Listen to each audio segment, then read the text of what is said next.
Well, look who it is. If it isn't my space fams. It's good to see you again. Got a hell of a lot to cover here today. So better get right to it. Buckle up those seatbelts, chat. Got a whole lot of ground to cover.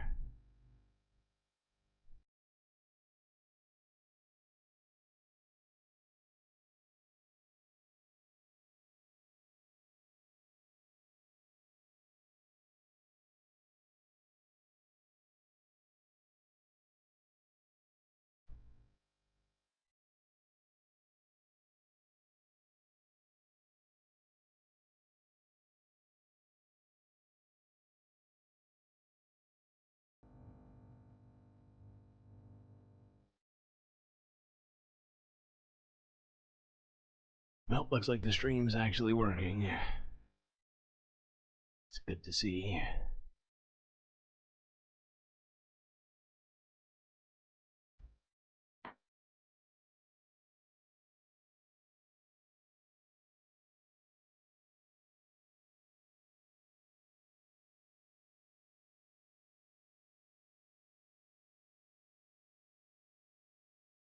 Alright.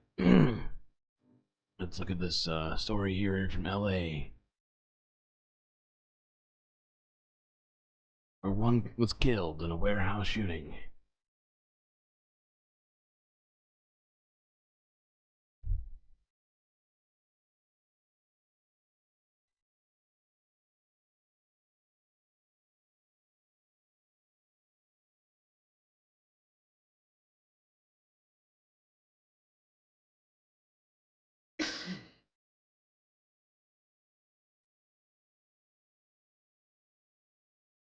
Suspects with black ski masks carrying assault rifles. They quickly responded here and found a person inside this warehouse succumbing to gunshot wounds, I should say. And you can see the billet casings right there on the ground. Now the investigation continues right now. LA Fire Department responded, apparently was not able to save that suspect. Those suspects are said to have left this area in a white van, and so the search continues for the suspects in this deadly shooting. Rid of the Second Amendment? Okay. Let's see. What are we looking at next? Oh, let's look at this little sequence of events here.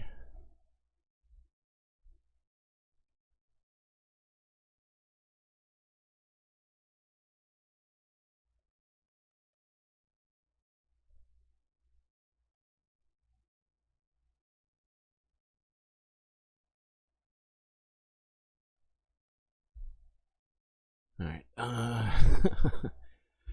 basically, let's look at this real quick. Number of events occurred regarding Trump's hush money trial and the gag order. Yeah, let's start with this one.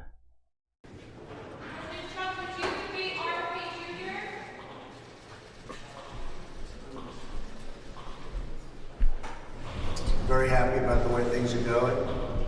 The fact is that we're looking outside and we're seeing all of the things that are taking place in our economy, with inflation, with the kind of numbers that are being announced.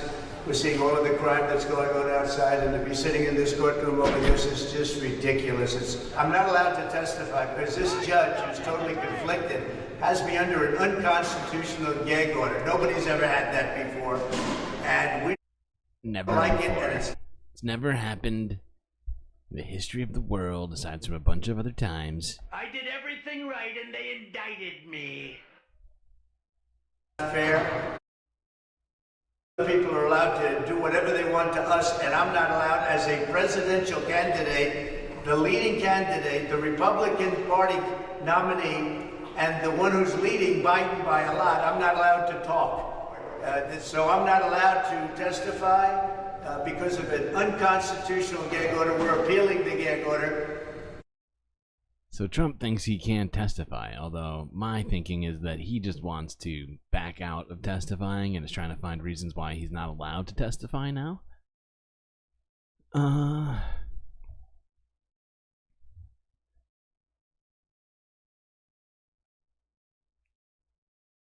go to this next one, where Trump clarifies this statement.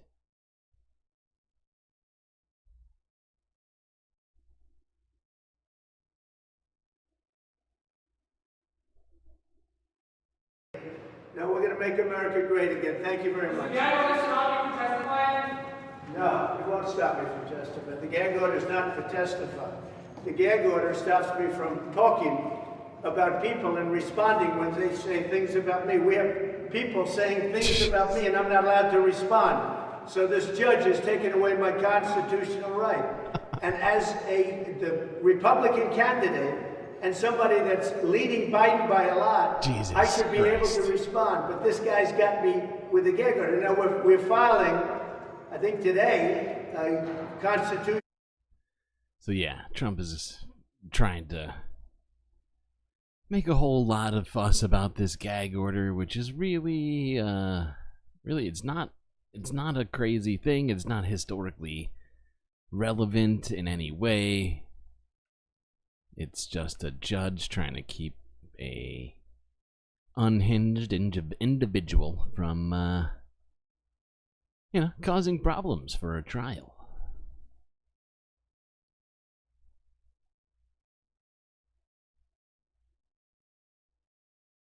Best president of your lifetime? What are you talking about? You lost your goddamn mind? Alright. Let's move along to this CNN discussion about the judge correcting Trump's false statements in court.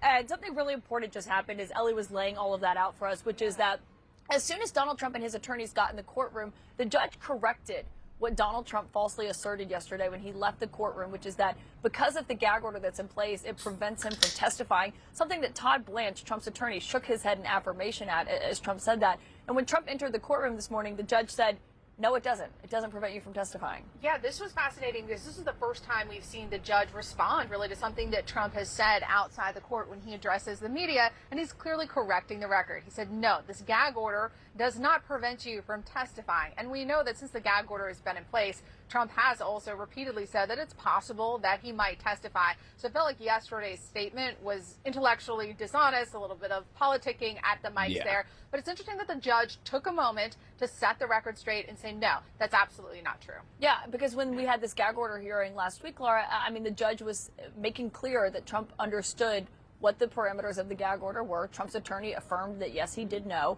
And it clearly says nothing in it that Trump himself cannot choose to testify, that he can testify if he wants to. He absolutely can. And they even went further than this. Remember, there was a hearing called the Sandoval hearing that took place a few weeks ago at this point now, where the judge was saying, here are the parameters of what people might be able to ask you if you do take the stand. Now, the Sandoval hearing is a way of saying, here's your unnoticed defendant. If you want to testify, there are things we might be able to bring in that are not necessarily charged conduct, but prior bad acts. And these might be used to what they call impeach you. In other words, point out inconsistencies or give the jury an insight into some kind of MO. The judge would not have done that, would not have gone through the process if he intended to actually limit the ability of a defendant to testify. And of course, the whole reason he's doing this is because he knows it's a court of public opinion. That's not these 18 jurors. If he wants to testify, it's well. Exactly. That was my thinking too. You know, he understands that the cameras are what reaches his audience, right? He just has to say a thing, someone will clip it, turn it into a video, and it'll get whatever, 200,000 views.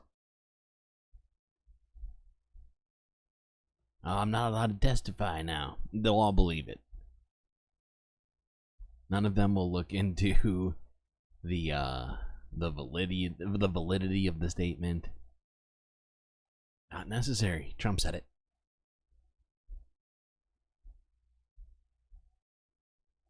Okay, really quickly, let's hit up this story from MSNBC from 6 hours ago, where we can see Melania Trump's former press secretary react to Hope Hicks' bombshell testimony.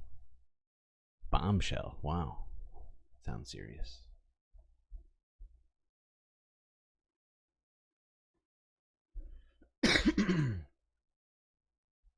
Joining us now is Stephanie Grisham. She is the former chief of staff and press secretary for First Lady Melania Trump and former White House communications director and author of the book, I'll Take Your Questions Now, What I Saw at the Trump White House. Also with me, Washington Post investigative reporter Josh Dawsey. As to what you saw, we've talked a lot, Stephanie, for the last hour and 15 minutes about the access that Hope Hicks had, the relationship between her and Donald Trump, but you saw it up close. What can you tell us? Yeah, you know, watching the trial today has been a lot of mixed feelings. I can only imagine the sense of anxiety that she had. I joined the Trump campaign in July 2015. So I was actually the second press communications person to join the campaign after Hope. And so I worked with her for the entire 6 years. And, you know, all of the reports are correct. She and the boss were extremely close. He trusted her with everything. She traveled with him everywhere. And it was funny because hearing her say that she had to, you know, go put any statement past him or any response to the media past him is exactly correct, because I was always flying with the press during the campaign. And if I needed to answer the press, I had to go through Hope, who then had to go through Trump to make sure that I could give them even a simple answer like, yes, we're going to Iowa tomorrow. So he really was very involved, and it's been interesting to kind of relive some of these memories watching her testimony. Okay. That's really really all I wanted to look at with that, but I just thought that it was interesting to hear just how involved he was with the PR. Fact is, with how much tweeting and whatever else he was doing at the time, it's incredible that he even had the time to okay every statement made by his team.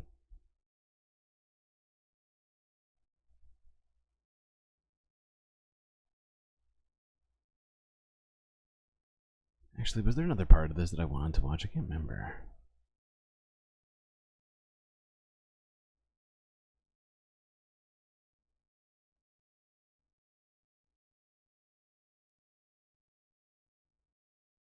Actually, let's catch this last part right here.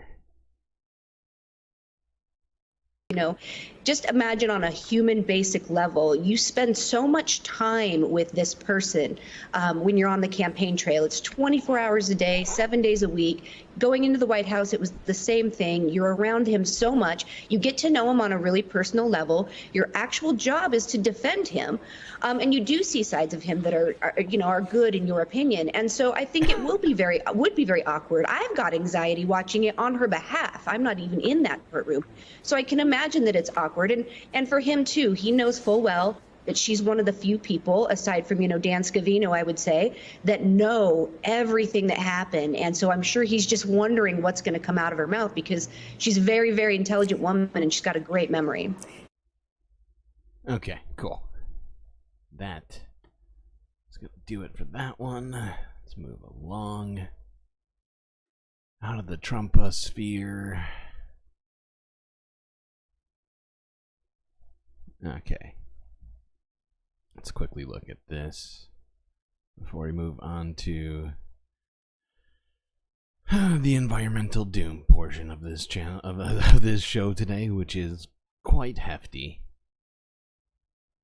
Sadly, but it is a reality right now. Got some real shit to look at. Okay.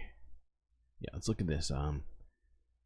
WRAL report analyzing the April jobs report. It's from 10 hours ago.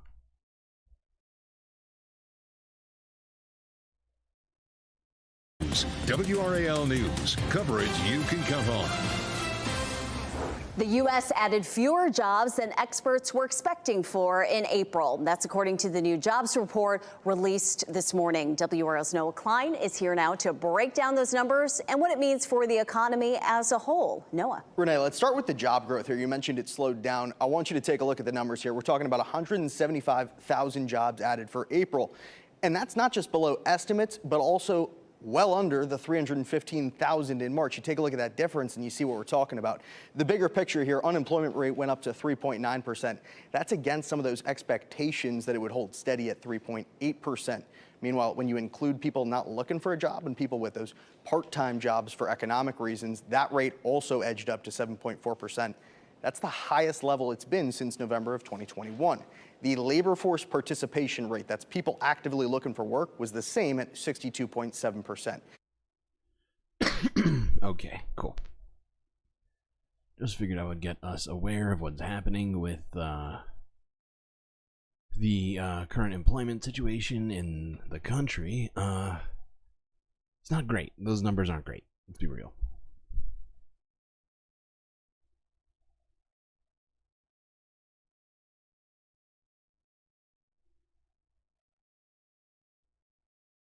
Although, we'll say this, it's just one data point, but with, less jobs being created, higher unemployment, the Federal Reserve may raise rates sooner than later. But that's a big time speculation. Did I say raise? I meant lower. Can't remember what I was saying. Okay, let's move on. This is from 20 hours ago. Okay, we're on to the environmental stuff already here. Okay, let's do this. First, we're just going to look at this video. This isn't necessarily Doom related. But it's a little weird. This is from 20 hours ago, where a record number of sea lions have crashed on San Francisco's Pier 39.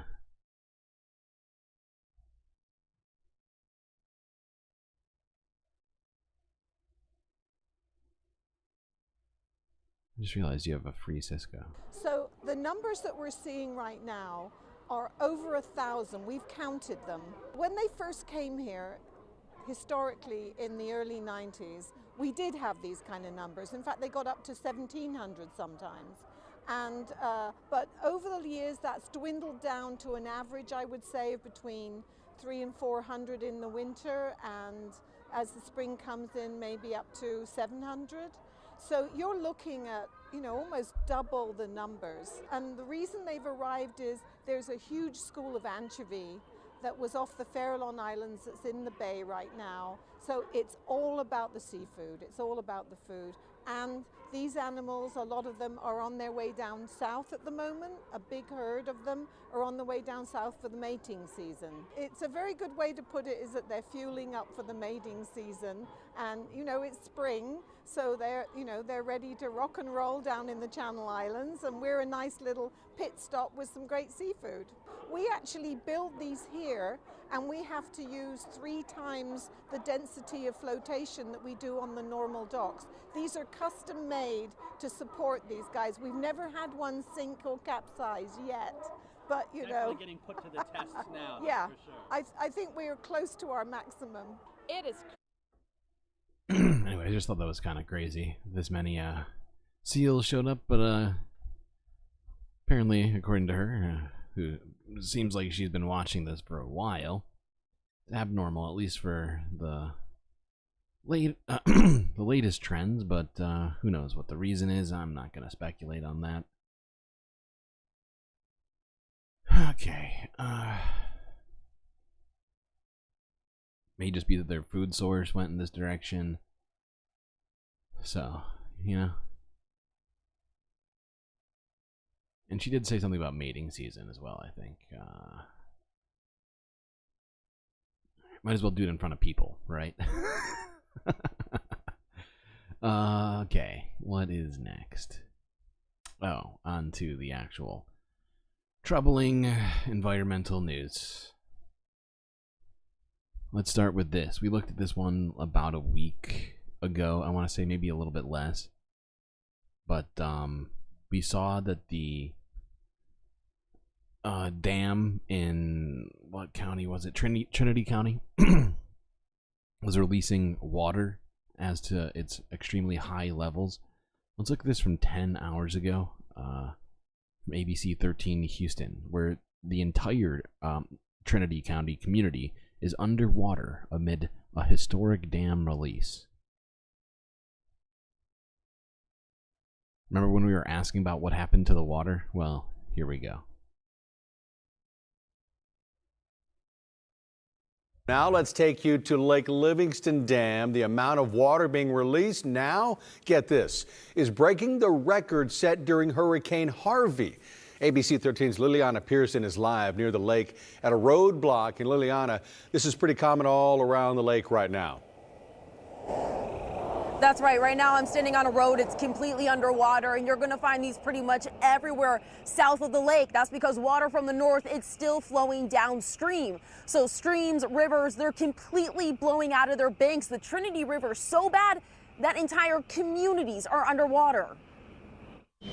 Some neighbors weren't so lucky there. During flooding events near Lake Livingston, the Cedar Valley community is often the first to feel the impact. We've been dealing with it for years, so got to kind of watch it and then judge when you need to get some things out. All right. Part of the routine for Waylon Hicks and his daughter Leanne Hopkins Come on back a little more. is to pull out the boat. All right, pull forward. And troll down the flooded roads to inspect the damage. So this is my grandpa's. On their trek, It really hasn't been this high since Harvey. homes are flooded up to the roofs. Power lines skim the water's surface. Belongings bob down the river. None of us expected it to come up this fast and be this high. This is the result of historic water release from the Lake Livingston Dam. Homes that are here right on the bank of the Trinity River on 11-foot stilts now with only a couple feet of clearance below them. A lull in the rainfall, but the Trinity River Authority says Lake Livingston is still rising, forcing the group to release historic amounts of water from the dam, dumping it onto these homes. We're, I guess, more accustomed to it. It's not as shocking for us because we're so used to it. Let me hold on to it. For the homes still above the surge. We're good as of right now. For those forced to evacuate, Where is We it? know who needs help. coming to grips with the loss has just begun. Random. It's like north of Houston. So like southwestern Texas. I mean southeastern Texas, I guess. Storm that has caused all this. And these water levels, they are continuing to go up. So now the waiting game is really on to see just how long it is before the water is gone. These community members, the neighbors, they're telling me that they're no stranger to the loss, but never does it get any easier.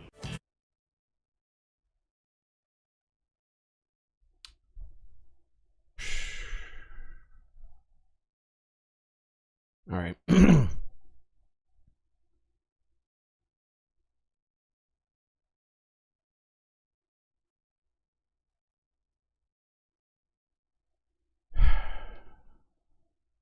This is in a different spot in Texas, but not very far away. I want to say it's about 10 miles away at a different lake. Heavy rains in Texas lead to water rescues and school closures. This is from 8 hours ago.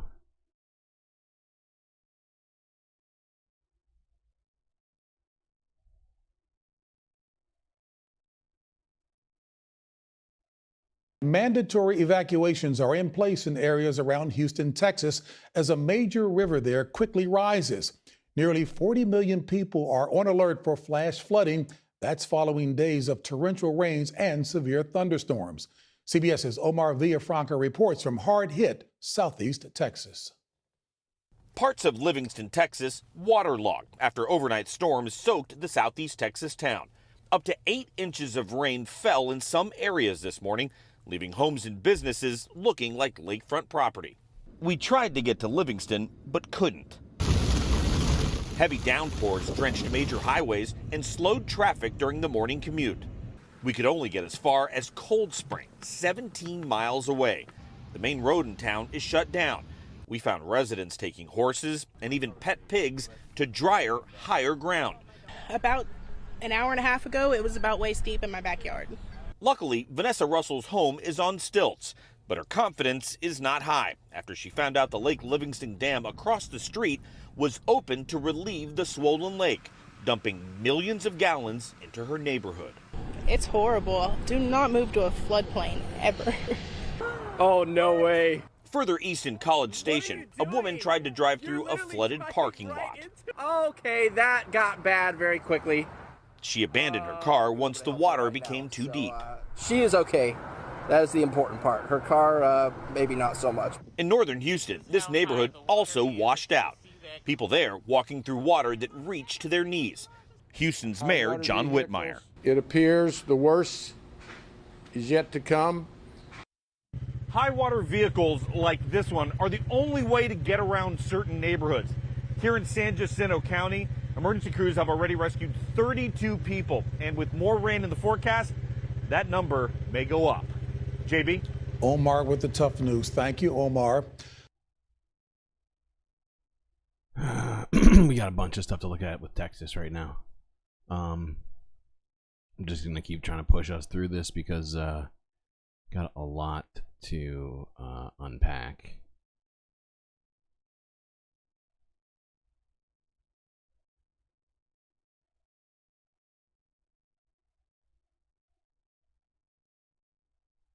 Go. Go.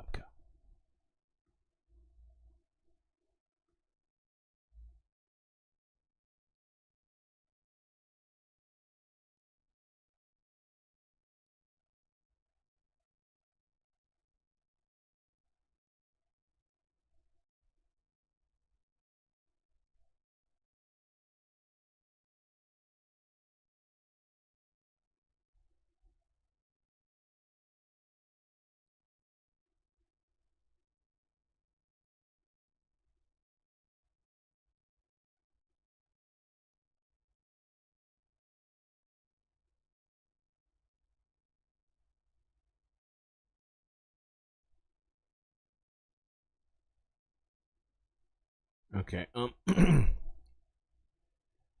So yeah, as you can see, most of southeastern Texas is kind of underwater to some degree or another. We're just gonna keep looking at this footage until we hit the next part of what's happening in Texas simultaneously.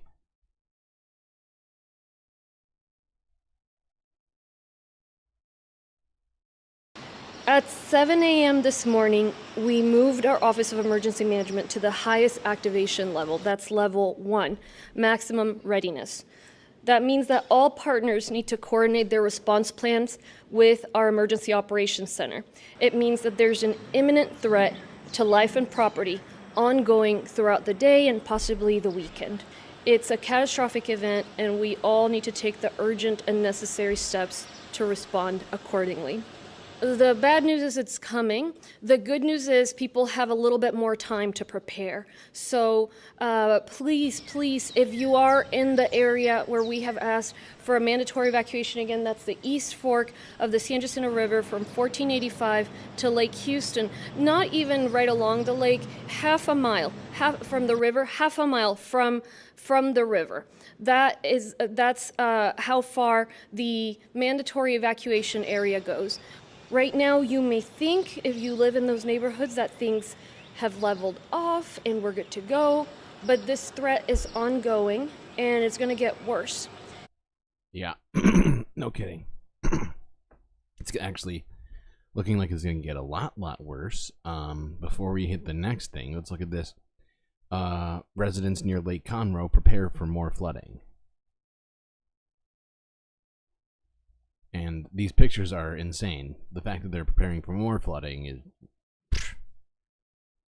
Continue releasing more water from Lake Conroe.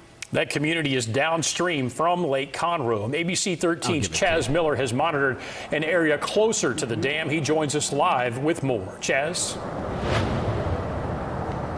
Greg, good afternoon. We are at 105 and Wedgwood here in Conroe. When we drove past this about an hour ago, well, there was no water in the parking lot. You can see that's certainly changed now. Before we give you the entire story about what's going on here, we are at Vernon's Country Catfish, and I want to show you this window on this building. And so we talked to the owner, and she told us that this has flooded one other time, Hurricane Harvey. You see where it's at now. She said during Harvey, it got all the way up to that window, and this has risen since we've been out here. I don't know if you can see our truck from where we're at this moment, but when we first got out here, you could step out of the truck and your feet would stay dry. That's no longer longer the case. So more water is expected to come.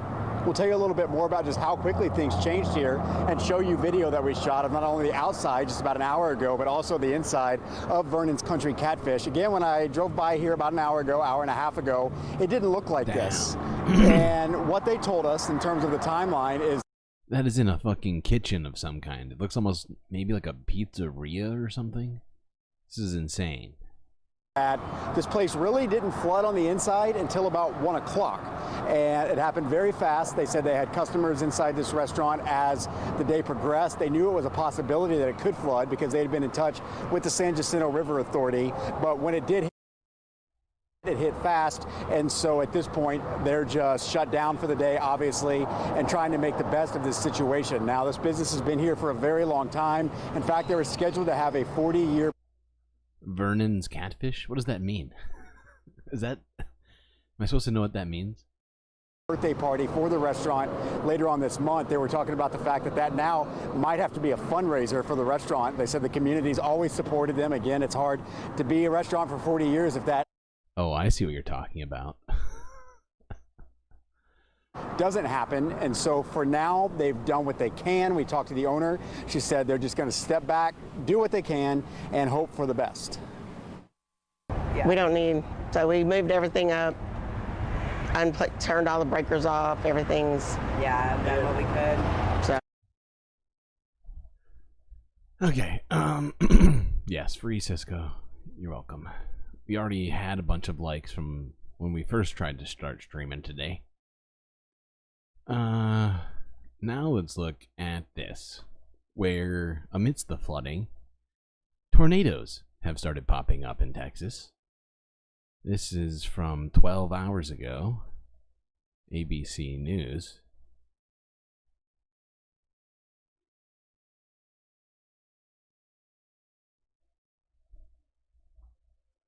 The severe weather, a flooding emergency for millions, and at least 10 reported tornadoes, including a twister that rippled through Holly, Texas.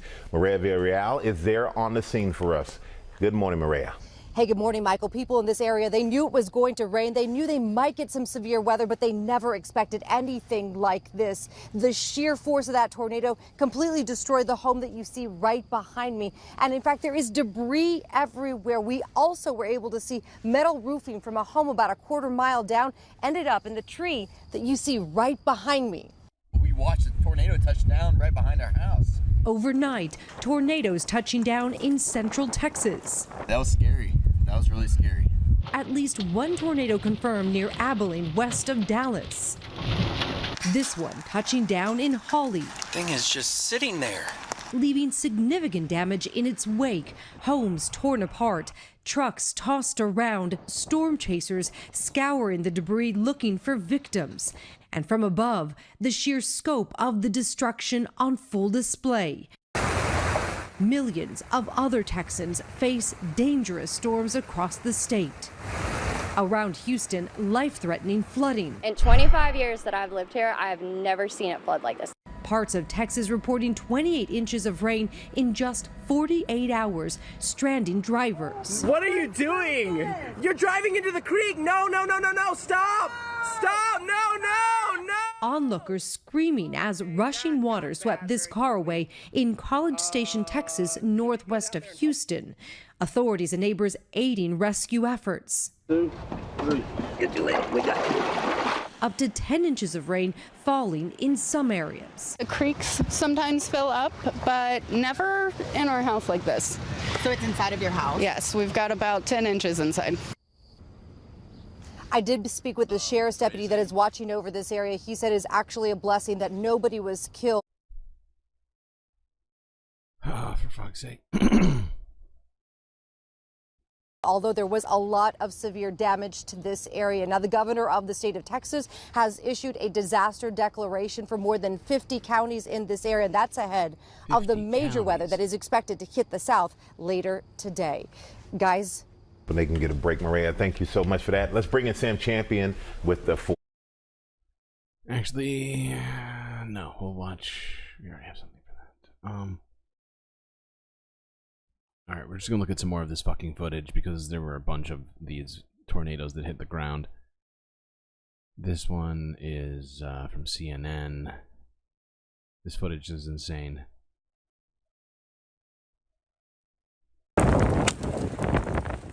This is new video to CNN. This is coming out of Howley, Texas. Look at the moment that this twister, this is a condensation funnel, the bottom part of the tornado, but watch how it destroys and picks up debris and throws it across the ground several hundred yards away from the apparent tornado. So this twister is violent, extremely dangerous, and you can just see the brute power and force out of this particular tornado that touched down in Howley, Texas.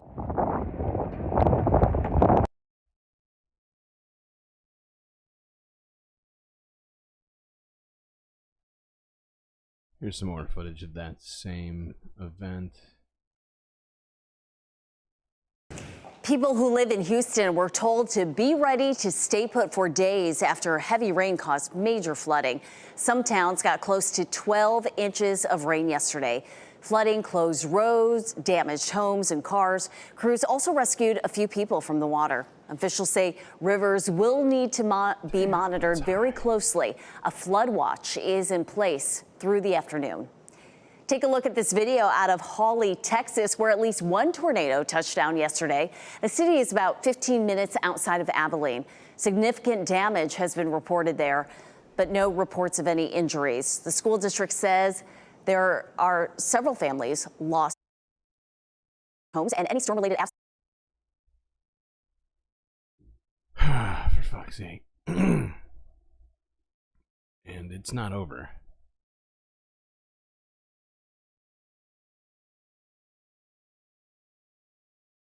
This is from 6 hours ago.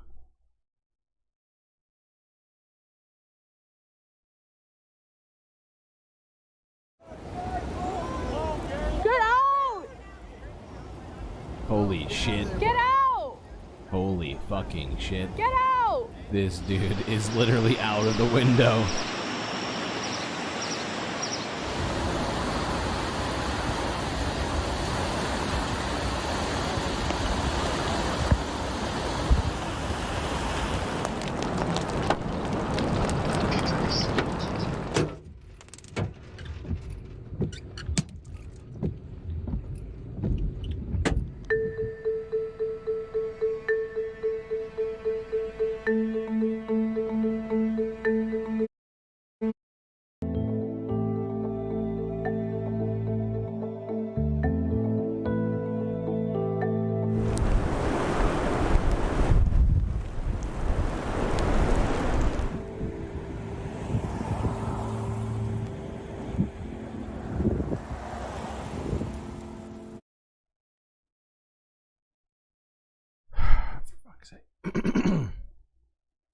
Okay, this is from ABC 7 from 4 hours ago, where the news spoke with a survivor of one of these tornadoes when their home was struck.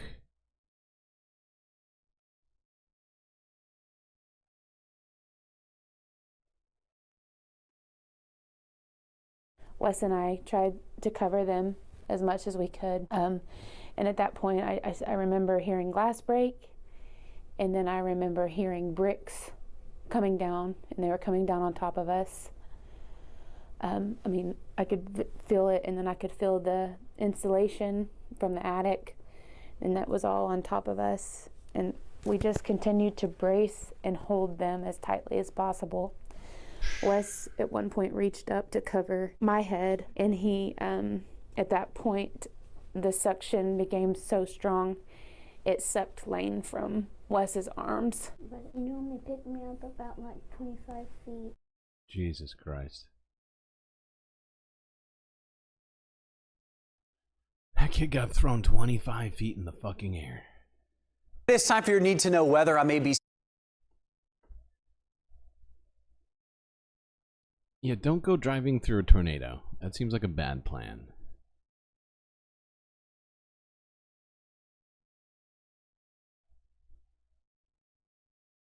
I'm glad they're alive. It sounded like they're lucky to have survived that, considering. From her description, the whole house was just eviscerated by the wind.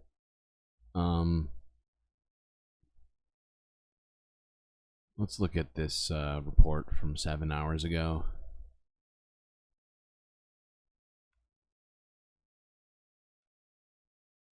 From Ryan Hall. Y'all.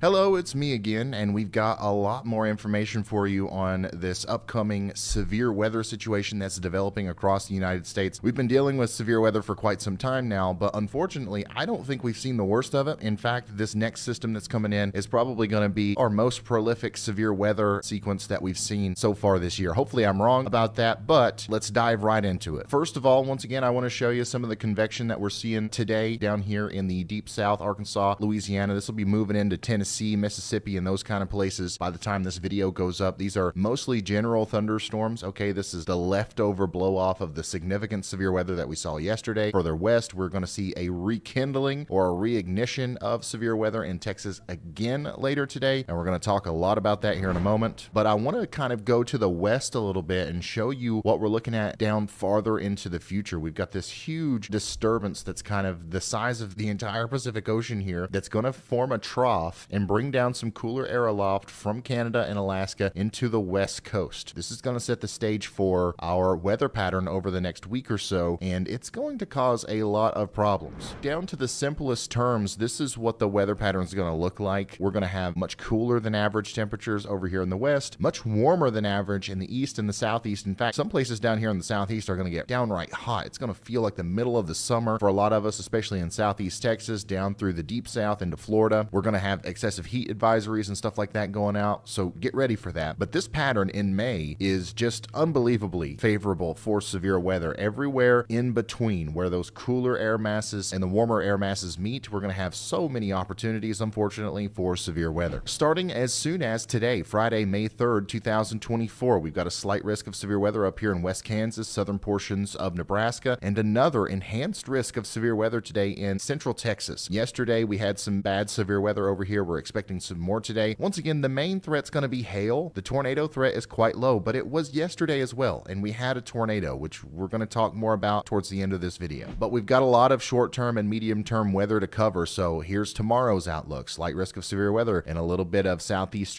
Okay, that's all I really wanted to catch from that, but it does give us a kind of a picture of what we have in store for us in the United States in the near future right now. With, as he pointed out, a lot of potential for very violent weather.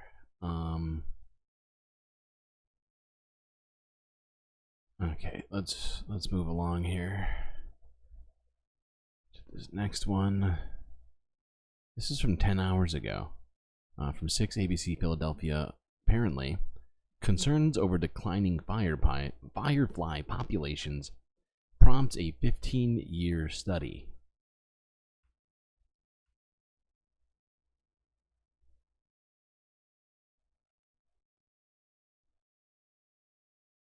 When you think of summer around here, you might think of fireflies. After this brief discussion, you will care much more for them as well. Aliana Gomez is here with a special study from Penn State. Yeah, this is a very interesting interview that I got to do with a researcher from Penn State. I had no expectations going into it, but I'm like, wow, fireflies are fascinating.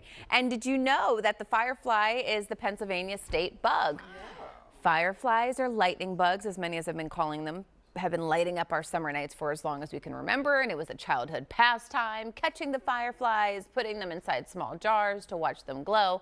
But did you know that nighttime glow is a firefly's mating call? That's how the male and female bugs communicate and then connect.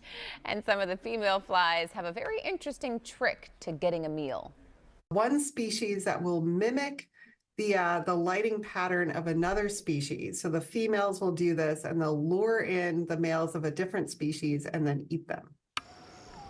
Yeah, these female fireflies are this savage. woman is dangerous, so why ladies are we and talking gentlemen. about fireflies in the first place, you might be wondering? Yeah. Well, Penn State just wrapped up a 15-year research study because there was concern that the firefly population was declining. So their findings didn't determine a decline per se, but researchers did discover how the climate impacts the firefly population. We saw that there are specific areas where fireflies did better than other ones. And then also we saw a big effect of weather. If the winters get too warm or the summers get too dry, then you have less firefly populations. All right, so there's the Firefly Atlas, where people are gathering their own data to kind of better understand firefly habitats, and then they're sharing that information with researchers at Penn State. They say, we want to continue this research. We want to make sure there isn't a decline, so they're encouraging people to continue submitting their data and information to that Firefly Atlas. Okay. Just thought we should take a look at that as climate change continues to have its effects reach all sorts of different biomes, and it is problematic as fuck. Let's quickly look at this from 13 hours ago. PBS NewsHour. Student athletes worry about winter sports' future as climate warms.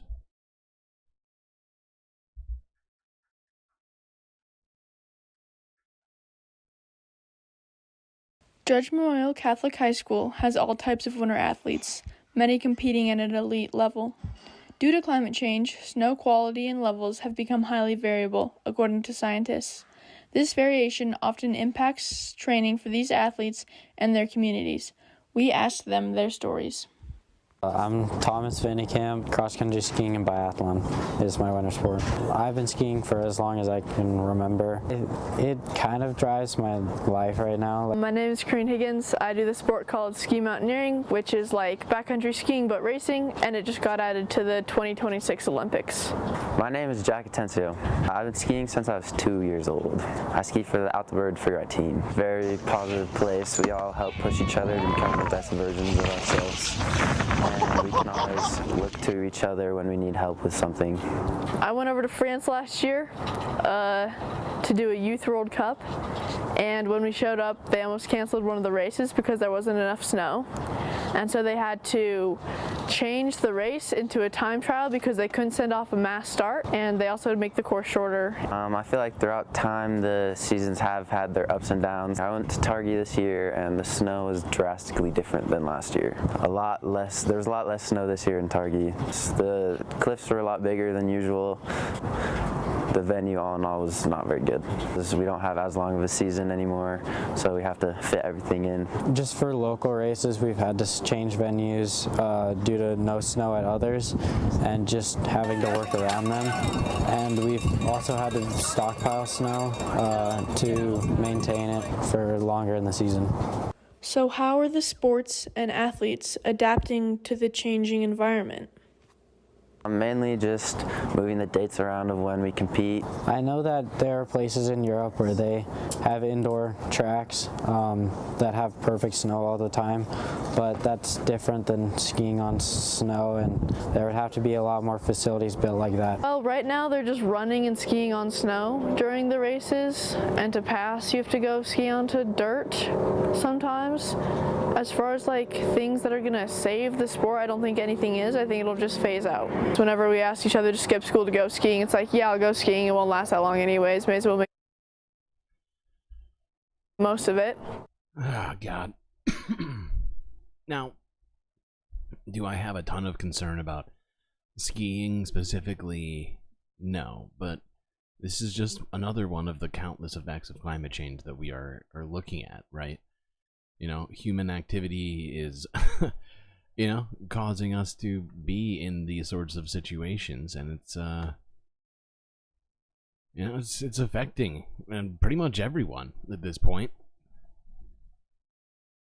I find it just fascinating that people are still unwilling or unable to see just the facts that are in front of them with everything that's going on. Climate and everything are the same word. Right, okay.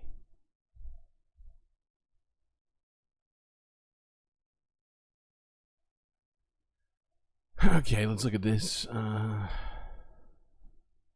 This is from 13 hours ago, where Brazil has been flooding to an unbelievable extent after a dam collapsed, and the death toll has been rising quickly. Let's look at this BBC article first. There's a bunch that we gotta look at here. Shit is fucked.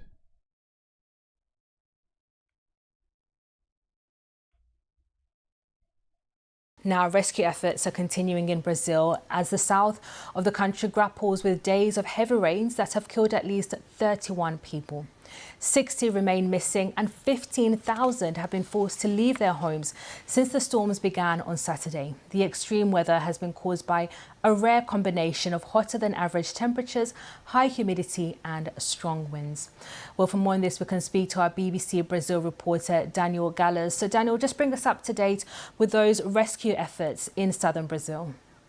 Yes, well, there's still 60 people missing and 32 dead. So this is likely to be the worst flood incidents in the number of deaths registered in that area. The state governor already said that this is the worst flooding that happened in that area. 500,000 people are without water or electricity, and there are a lot of people that haven't been able to be in touch with the outside world. So they're locked in these cities because they have no way of leaving the cities. The bridges have collapsed, the rivers have flooded, and the roads have flooded as well. So they're not able to leave these areas of risk. The government is trying to come in with lots of helicopters and rescue people and establish communications. So it's pretty much the worst flood that this state, which has about 10 million people, has ever seen in history. And Daniel, also worrying reports of a dam bursting. What effect has this had on the area? Yeah, this is just one more incident. It wasn't a big dam, and it was just part of it that burst. But the big issue is that dams are not containing the water that are coming down from the rivers anymore. And the cities that are built alongside rivers, the rivers are coming up, even in the capital city that is happening. And we know that in the next few hours, this should be the highest level that some of the rivers have reached since the 1940s. So the problem isn't just the dams bursting, but also that the rain is not expected to drop. There's still more rain to come in the next 24 to 48 hours. And Daniel. Yeah. Same thing with Texas. They still have more rain coming too, and they're already flooded in their houses, businesses. Shit is fucked. All right, let's look at some more of this footage the Sun put out here. Some of this shit is fucking insane. Just mind-boggling.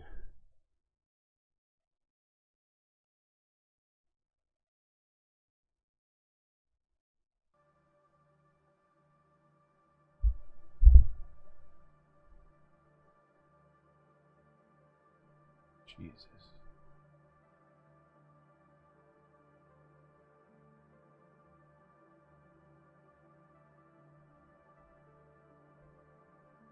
The massive floods triggered by heavy rainfall caused destruction in nearly 150 municipalities. More than 15,000 residents have been displaced in the south of Brazil since Saturday.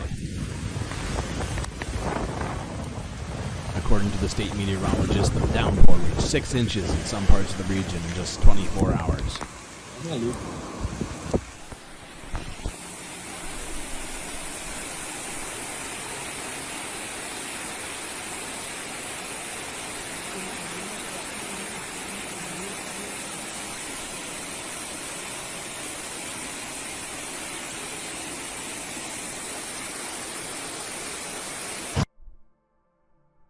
Footage of the calamity shows cars and cows being swept away by the raging river as buildings and roads crumble.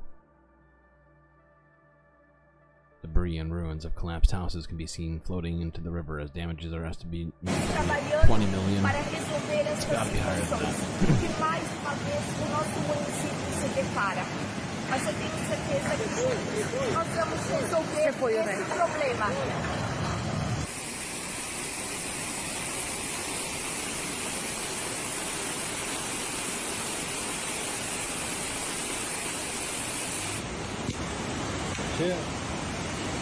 Essa aqui é a linha da glória.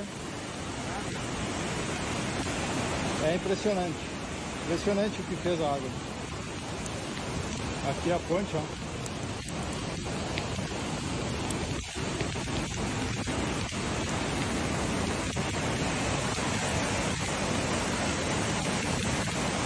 This guy is insane. I cannot believe he's on this bridge right now.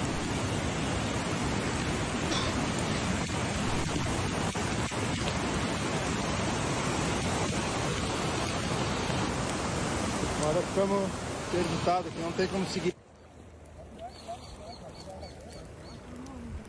Holy fuck. How many bridges have gone down? This is the third one we've seen. Apparently a hydroelectric dam burst, sending a 6-foot wave.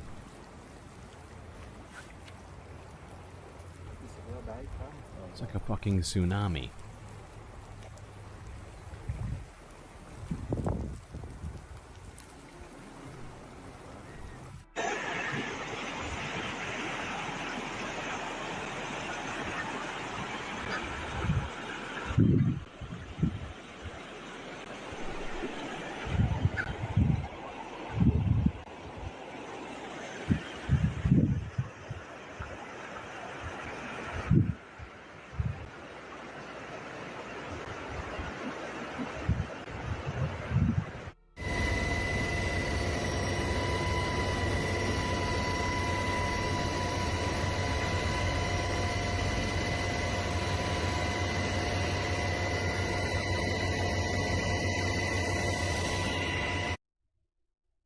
Shit is wild.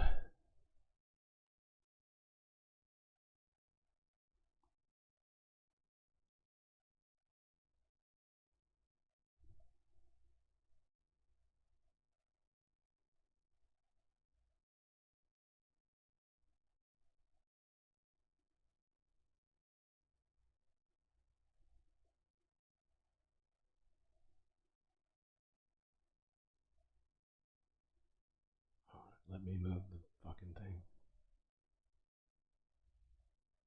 Whoopsies. What the fuck?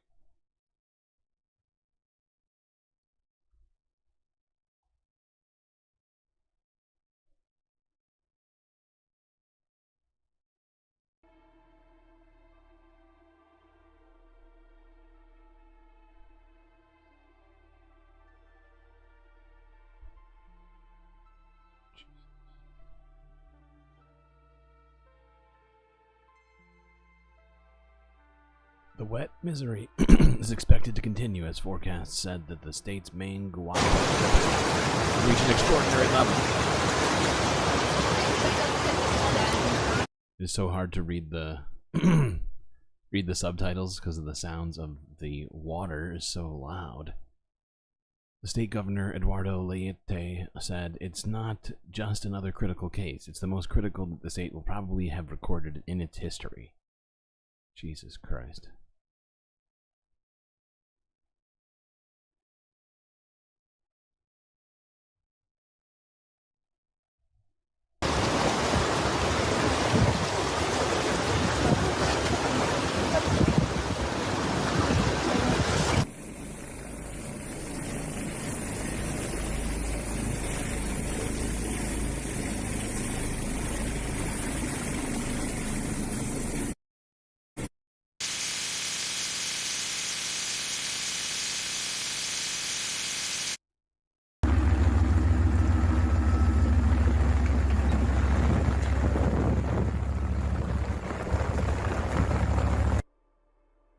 They got tanks out there right now. This is insane. The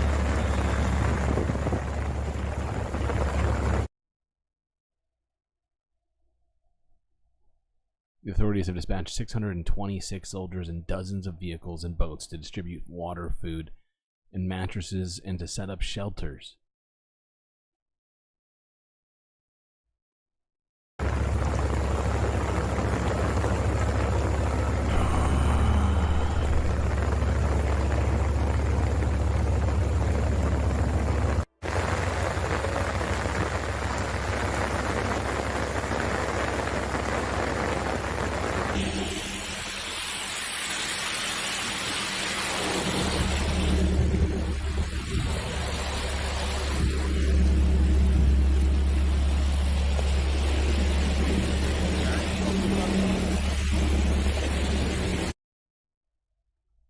Wow.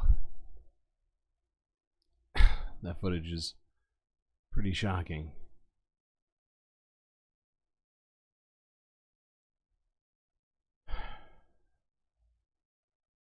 All right, we're going to move on.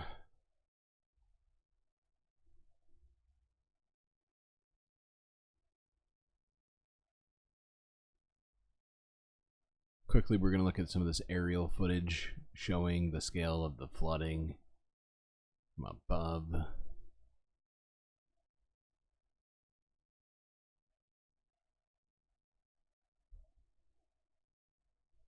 Half that city is underwater. Are those streetlights on underneath the water? What the fuck? Hold on. How high is that water? Oh no, they're not quite in the water. Some of them look like they're practically in it though. It is super weird to look at. Those are street lamps.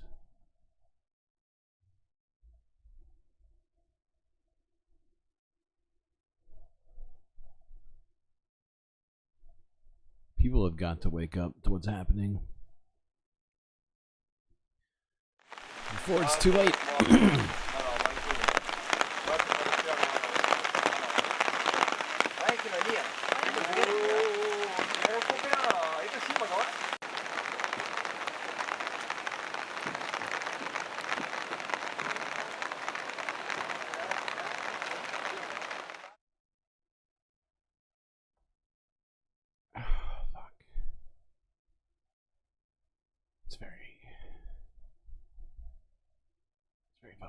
Every single day we see a different historical flood. Literally every single day.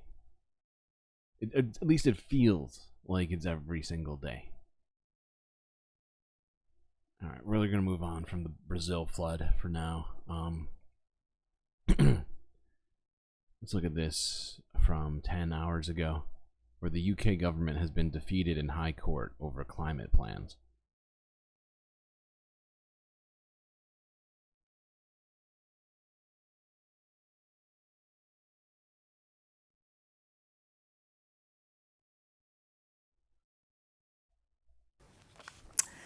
Now, here in the UK, the government has been defeated in court for a second time for not doing enough to meet its targets for cutting greenhouse gas emissions.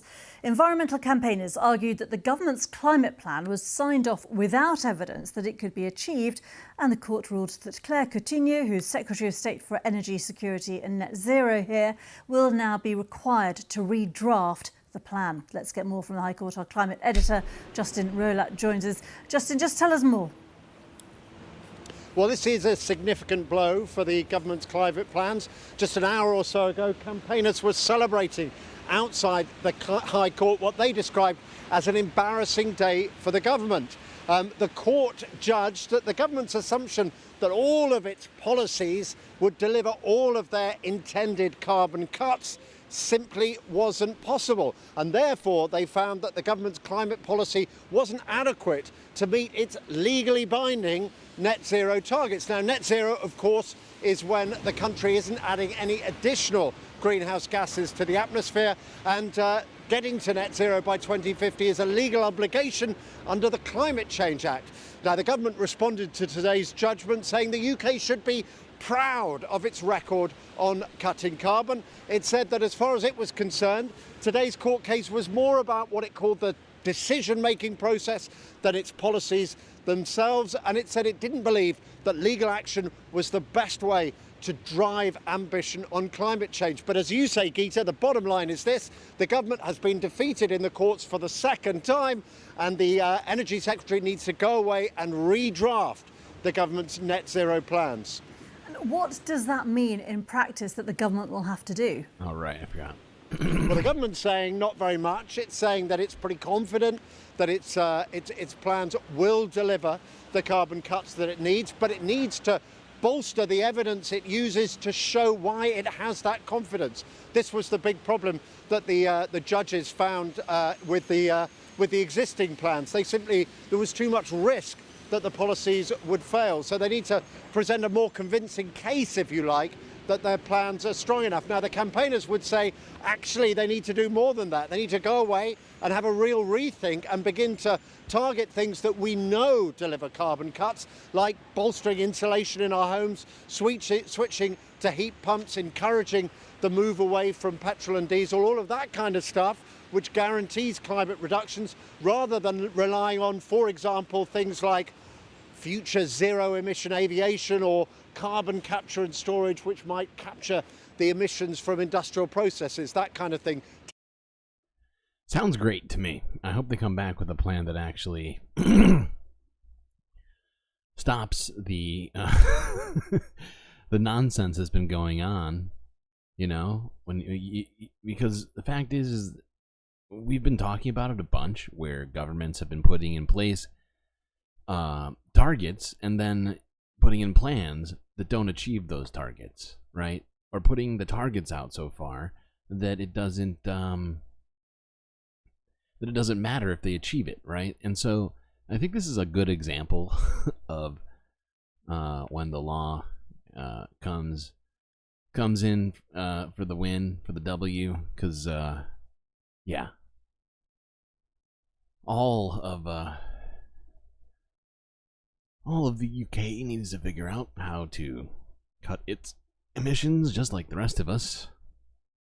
Granted, we need more legislation like this everywhere so that we can, or at least like actions like this, forcing governments to stick to these targets. Granted, I don't think the United States has signed up to the net zero target, but we need to. Like 5-10 years ago. Where is everyone? I don't know. It's been a very quiet evening. Who's to say?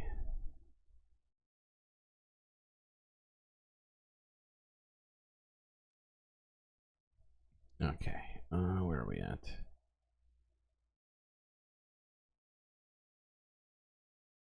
Right, let's look at this, because fact is, we keep seeing this kind of stuff. And I just want to remind us of at least one of the very recent things that happened, in case anybody here hasn't somehow been made aware of this. But let's look at this unprecedented flooding that happened in Dubai a couple weeks ago now.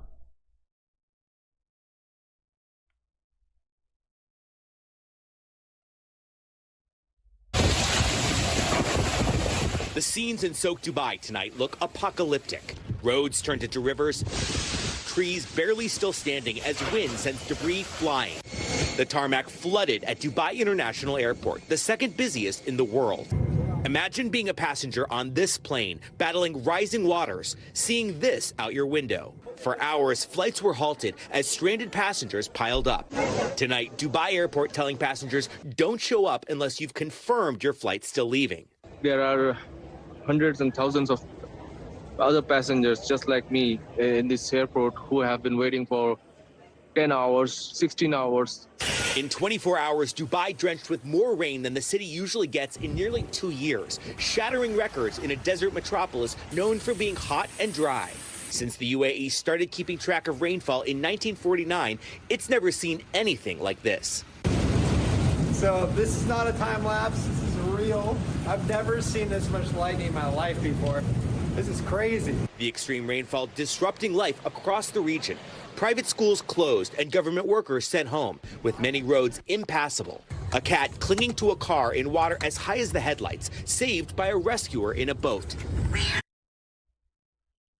Fact is that we're going to continue to see insane events like this continue to pop up over and over again if we don't do something soon to drastically change the way that we are affecting the climate. How do we get the United States to go net zero? How do we do that? We need to figure that one out. Okay, let's look at this. And this has been going on for weeks now, the flooding in East Africa. But we're going to look at this even further as it is continuing to get worse. This is Al Jazeera from 18 hours ago. Floods in Kenya. 52 bodies now retrieved. Many more missing.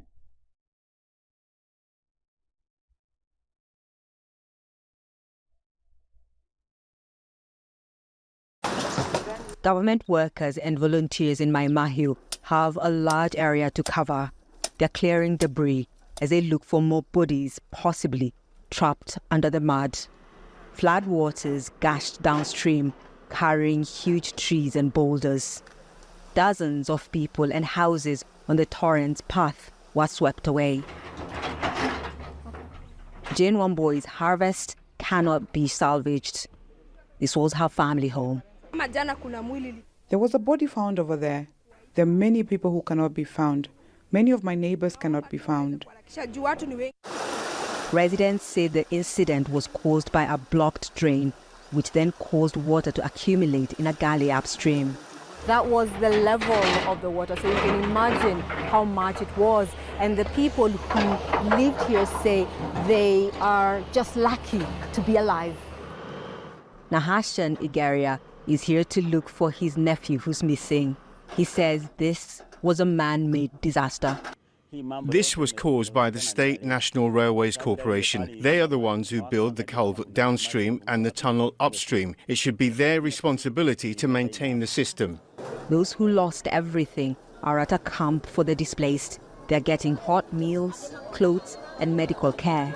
It is yet to be established whether there was even blockage in the first place, because a team is currently on the ground to establish what actually transpired.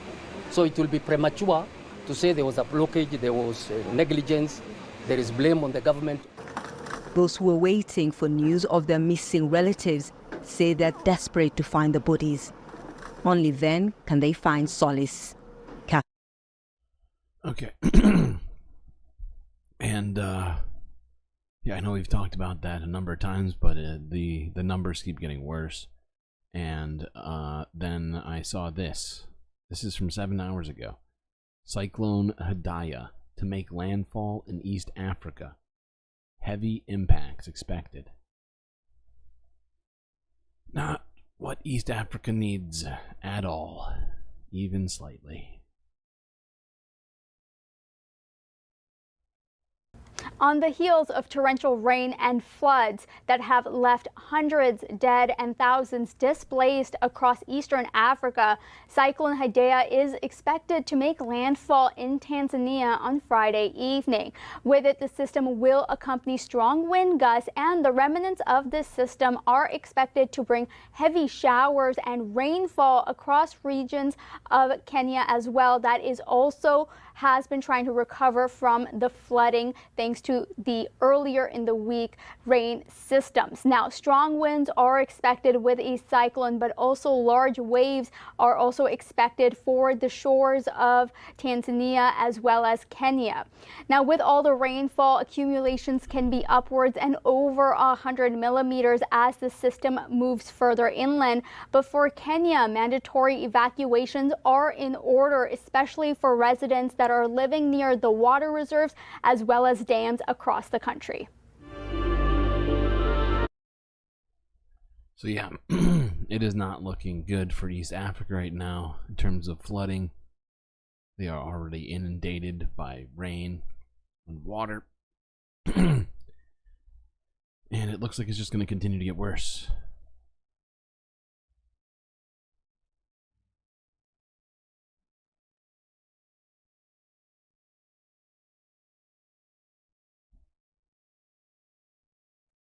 Alright, to kind of boost our spirits momentarily, I thought we'd look at this piece, which I found fascinating.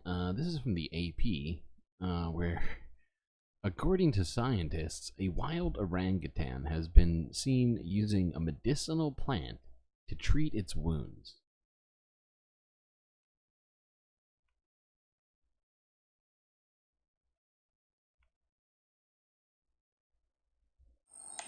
This is the first time that we observed a wild great ape using a plant, a potent medical plant, in order to treat his wounds. He was observed feeding on this plant for 13 minutes, and then he continued chewing but stopped swallowing and put the plant sap from his mouth precisely onto the wound. And he repeated this behavior for 7 minutes. So over and over, he put plant sap onto the wound. And then later, he also took the more solid plant matter from his mouth and put it on top of his wound, fully covering the wound. Orangutan males, when they are in puberty or after puberty, they disperse over wide distances to establish a new home range in another area. And we know that Racus was not born in the area. So it's possible that the behavior is actually shown in his birth population, and he might have learned it from his mother or another orangutan. But I think there's a few key things here that really make me convinced that it is a form of animal self-medication.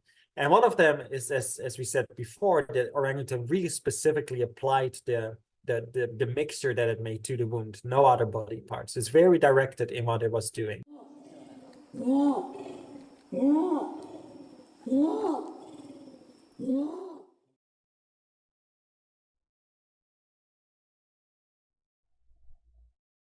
Kendrick Lamar just released an album. Oh boy. Maybe that's why it's so quiet tonight.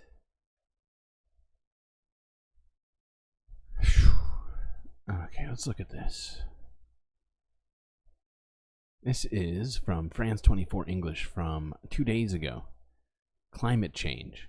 From Myanmar to the Philippines, heat wave scorches parts of Southeast Asia.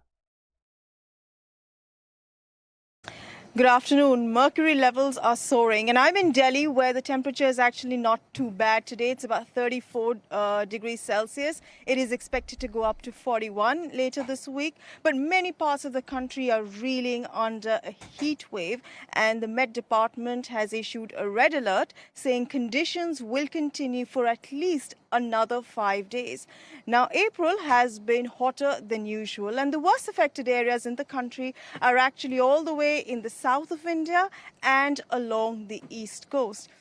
And in some places, temperatures are as high as 46 degrees Celsius. Now, a worrying trend that has emerged is that many of the places that are affected are not places that usually see such high temperatures. I mean, cities like Mumbai, temperatures are at least 5 degrees Celsius higher than normal. In some parts of the state of Bengal, temperatures are 10 degrees Celsius higher than normal. Then there is some worrying reports coming from what's happening in the Indian Oceans. A new study suggests that the Indian Ocean might be heading for a near permanent heat wave-like situation, which means that the many coastal areas of dozens of countries that are near the ocean could experience more intense and more frequent natural hazards like cyclones. So what about the government then, Pavni? Is there anything the governments can do there to try and ease the situation? Well, there are growing... There's governments like France that could work harder at getting to net zero. I find it funny that France 24 wants to ask what the Philippines government can do to fix climate change when their GDP is quite small. And oil reserves, I'm pretty sure, are pretty much non-existent.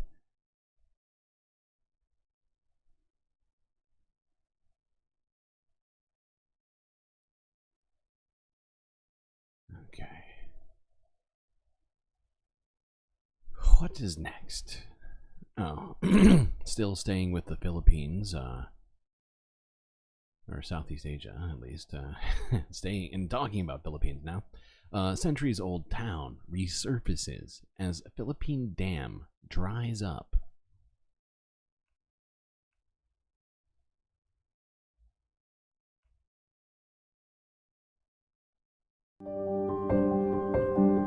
Ruins of a centuries-old town reemerges as hot weather partially dried up a major Philippine dam.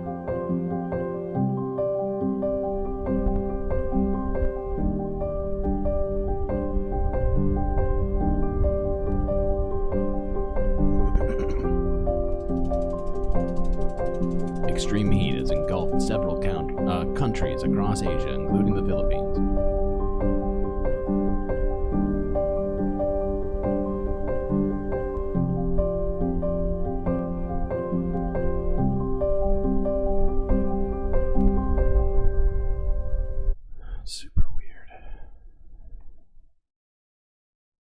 I feel like I've seen a bunch of stories like that in the last 5 years where old ghost towns that were at the bottom of reservoirs showed up after having been submerged underwater for decades.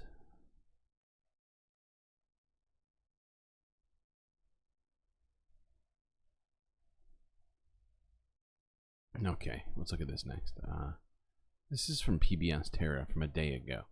Is it possible to balance the economy and the environment?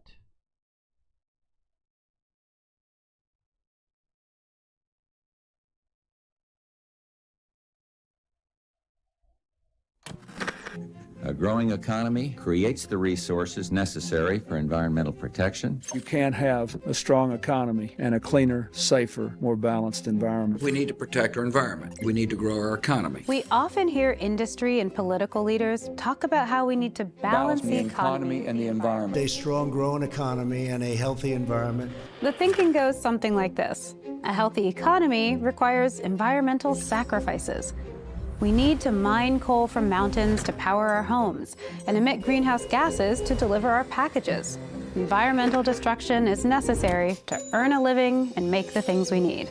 It has been developed to exploit the ecosystem without taking into account its continued existence. The logic goes, when governments and institutions try to curb environmental destruction, it interferes with the potential for businesses to succeed and provide jobs. Adding to our troubles is a mass of regulations imposed on major industries. We're watching the expansion of government regulation that kills jobs and economic growth. I'll cut red tape to help states get those factories built and put folks to work. Essentially, protecting the environment is at odds with a thriving economy.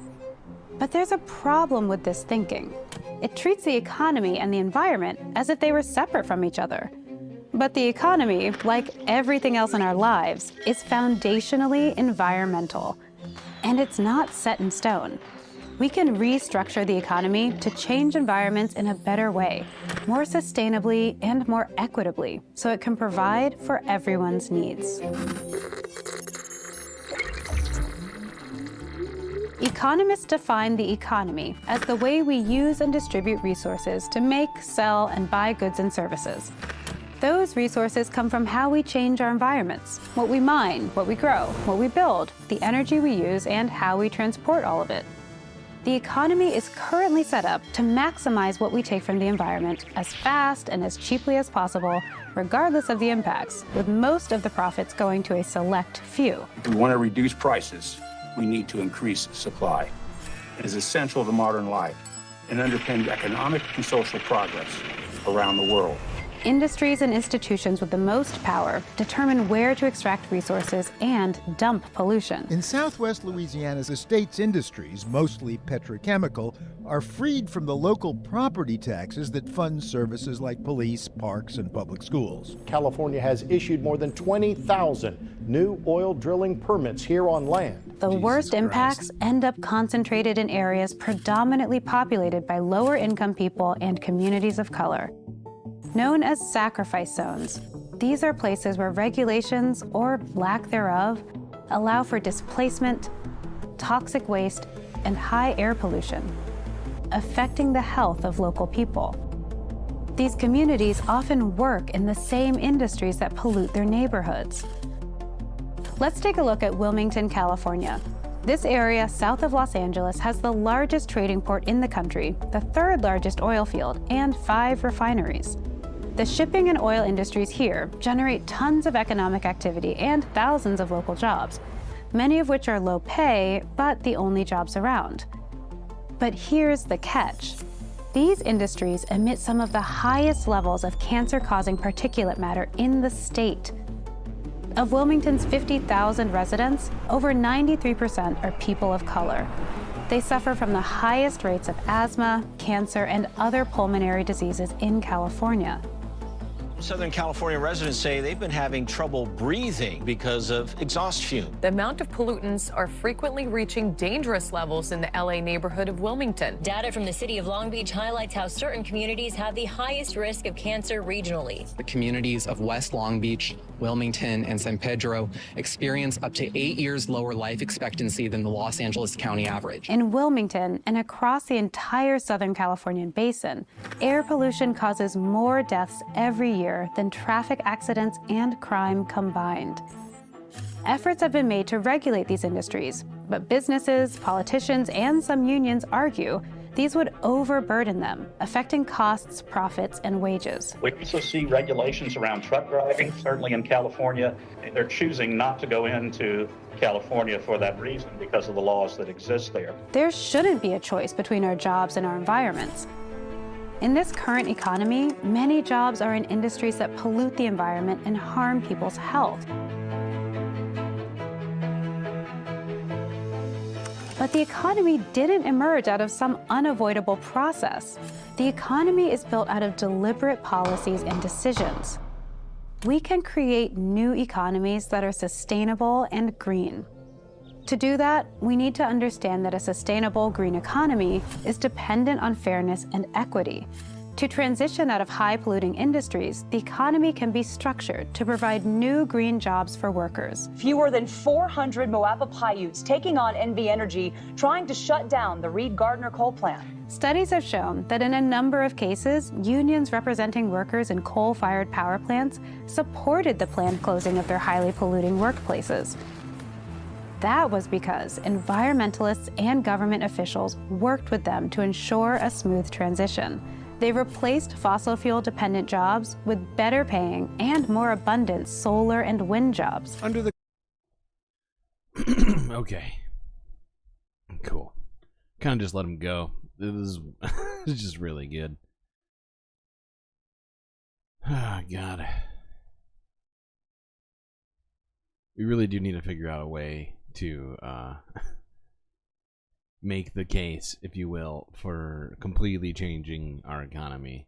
And, you know, because the amount of hydrocarbons that we're putting into the atmosphere every day is fucking massive in the United States. We are one of the worst polluters out there, and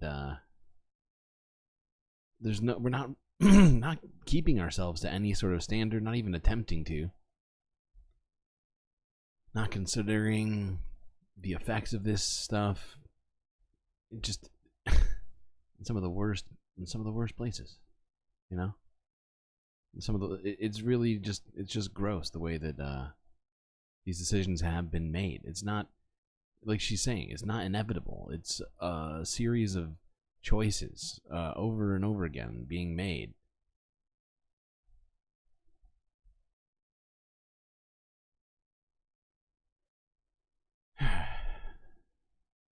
People over profits. Yes, please. Let's look at this. This is from 14 hours ago. It's our only space-related story today.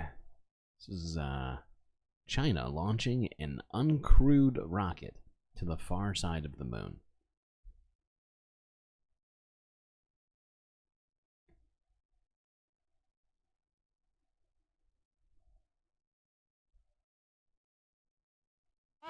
One. Ignition. You're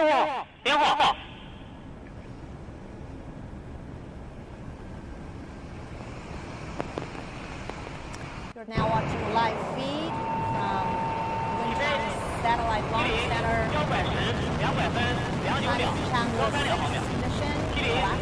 So magnificent. And now the cow is clear. The 3D animation, and this is a video from the rocket. Now you can see.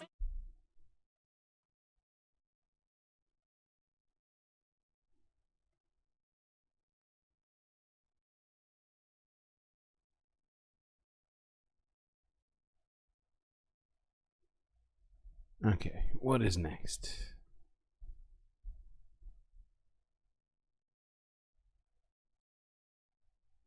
Oh, okay.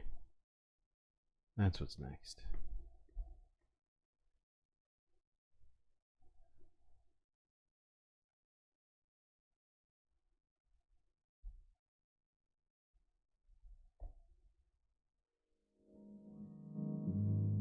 Well, I hope everybody's been enjoying the stream so far today.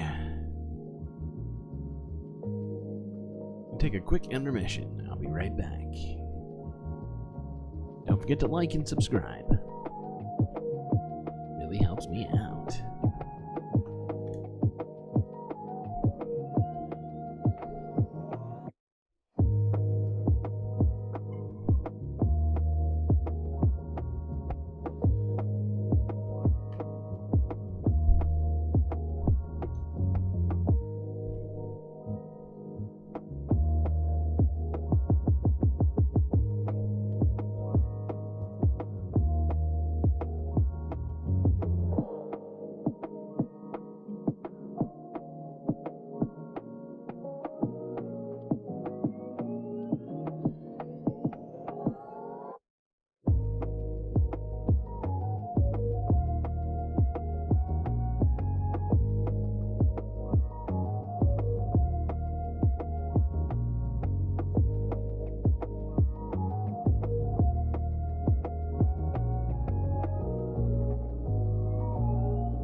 we are going to look at the protests again.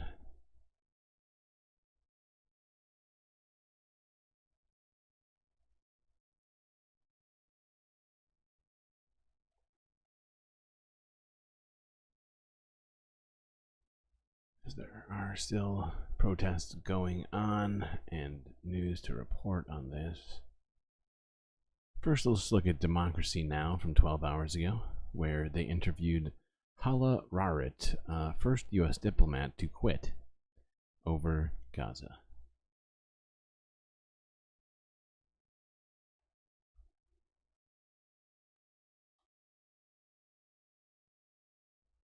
This news is funded by viewers like you. Please support our work at What is going on?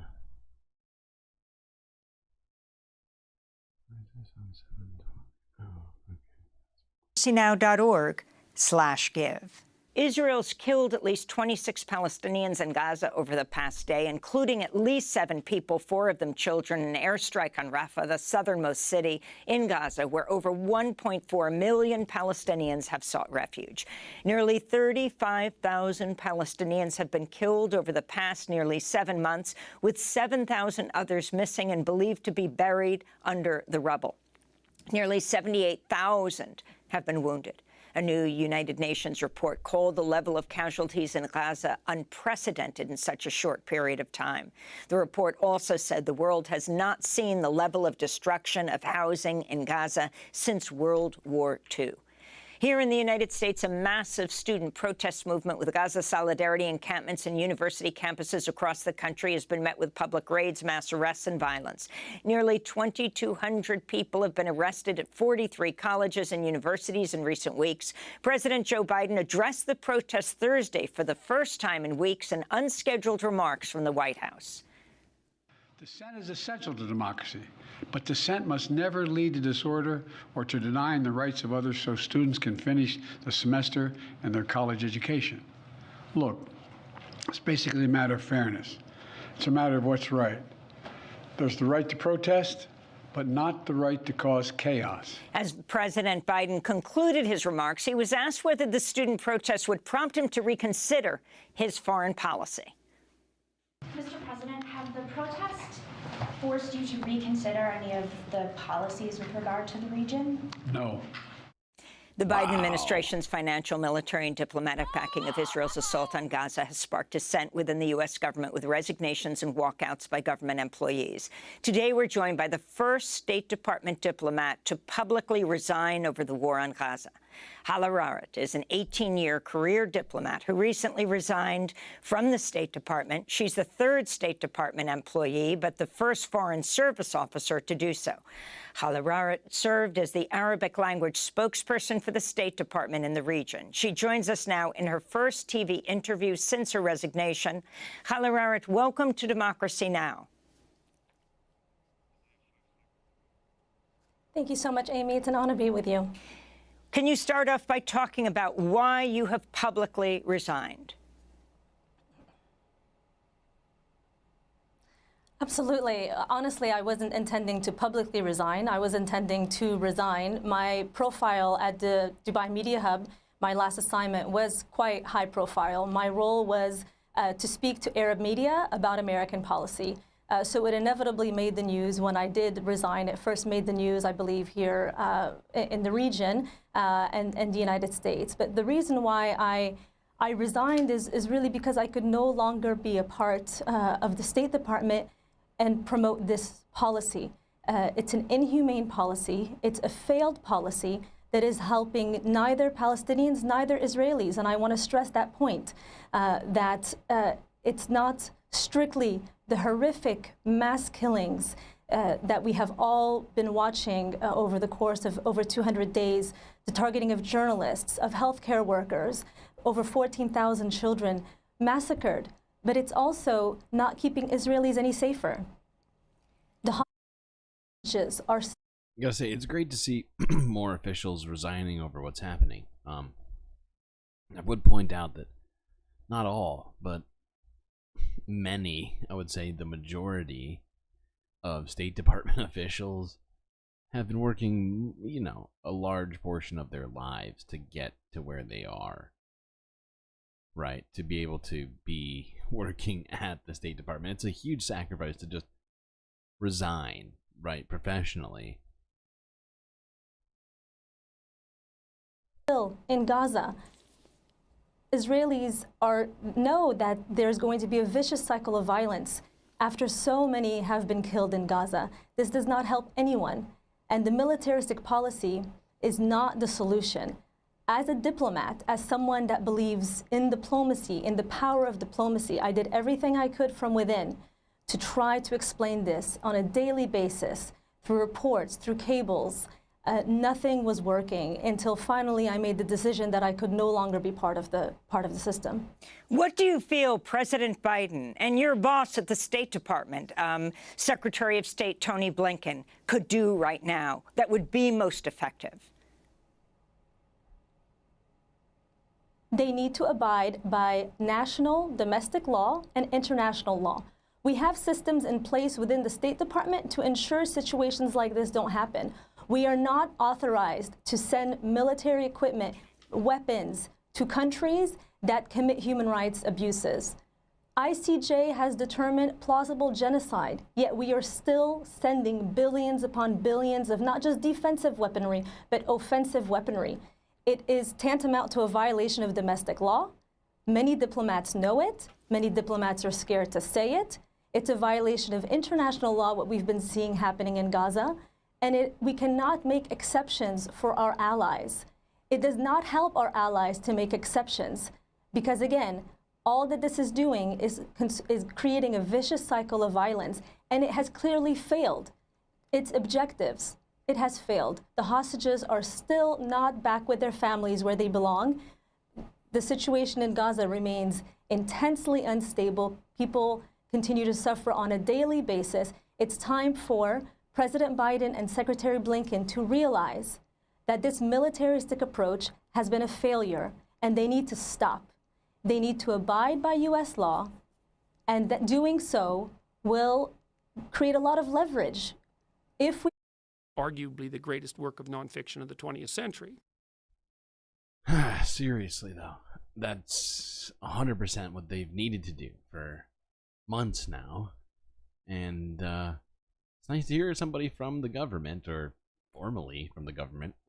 She worked for the State Department for 18 years as a foreign diplomat. Able to condition military aid, we will be able to pressure Israel. We will also be able to work with our Arab allies to pressure Hamas to have real substantive change on the ground. That's what's necessary at this time, not more arms. Why do you think President Biden does not do that?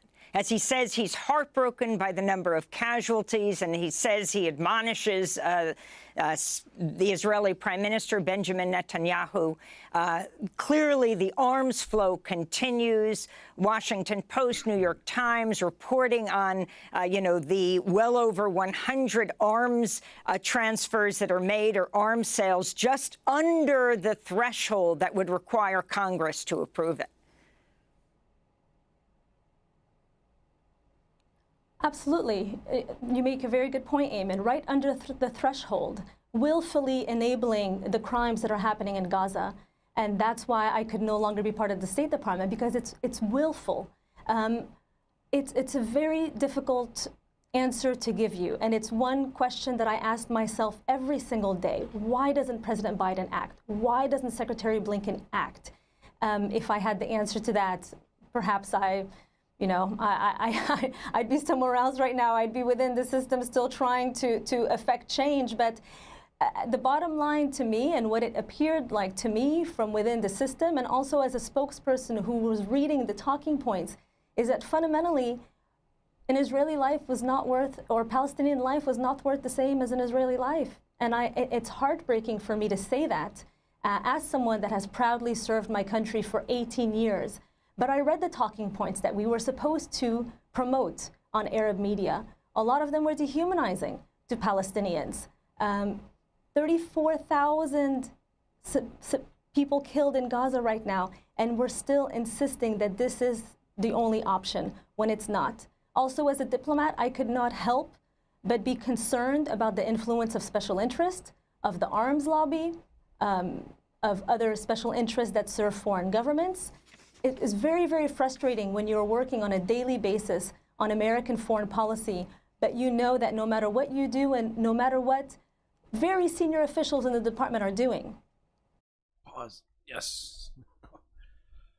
Man, I was trying to find a place to actually pause that. But, what she was saying previously about the supposed worth of Palestinian and Israeli lives, honestly, it hit me kind of hard hearing her say it at normal speed. I listened to this interview at 2x before. But, it's just, coming from a State Department official, saying that based upon what they saw within the department, I think it says a hell of a lot. And despite all of the recommendations going up to Washington from the field, the policy is not changing. I could not help but be concerned about the influence of special interest groups, of lobbying groups on our foreign policy, and as well on Congress, on the people that decide whether or not some of those shipments of arms get sent. The bottom line is that our politicians should not be profiting from war. And unfortunately, we have some institutionalized corruption that enables that. And as an American diplomat, my concern was U.S. national security interest. And I protested against this, but unfortunately could not affect enough change that I had to submit my resignation. You mentioned institutionalized corruption. Can you explain that further, Hala?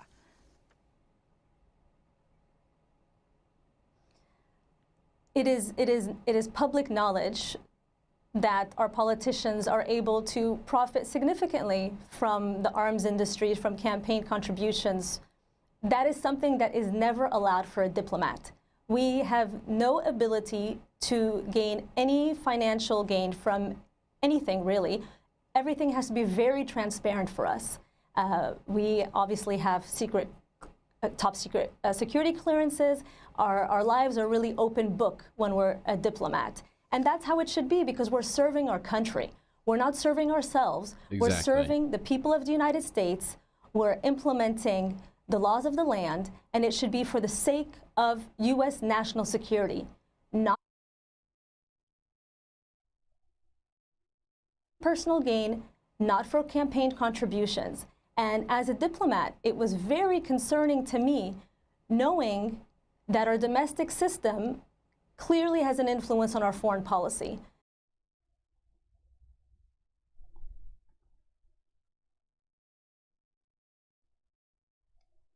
Okay. Well, I'm just gonna move this forward. Can't watch the whole thing.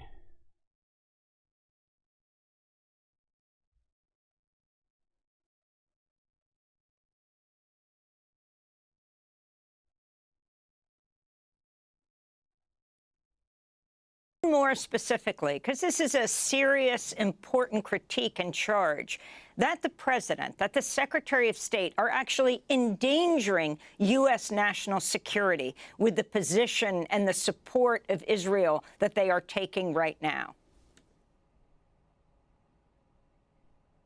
Absolutely, absolutely.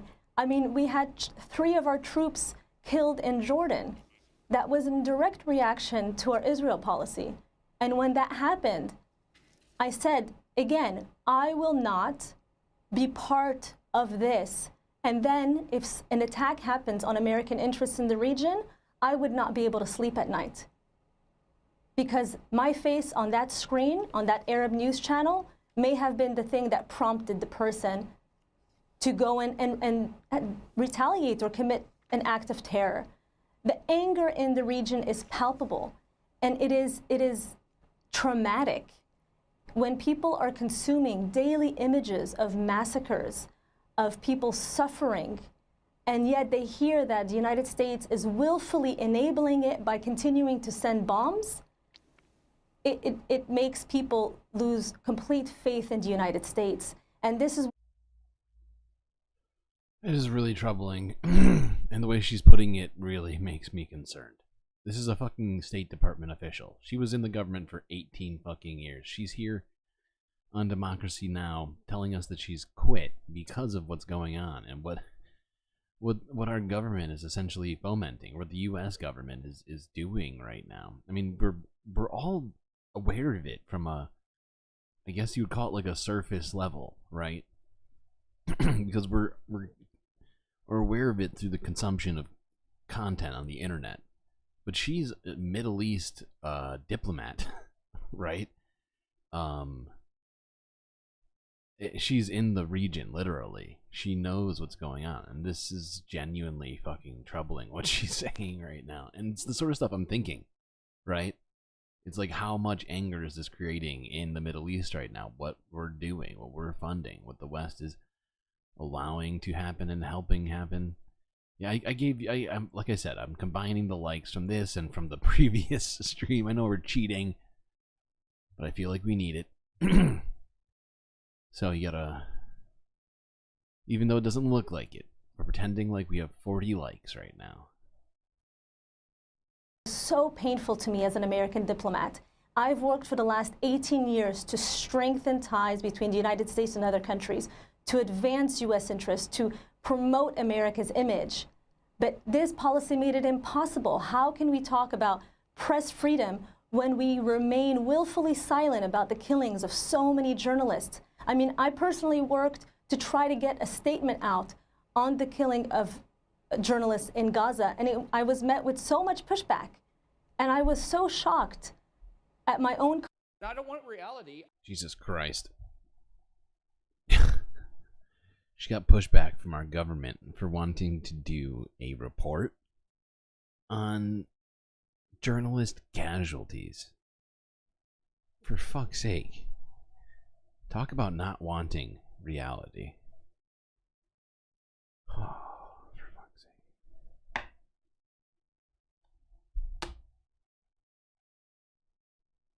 Colleagues that would push back on that. It is a fundamental American value to be promoting freedom of press. We cannot have... Honestly, it disturbs me even more that we had somebody in our government yelling like this. I don't know.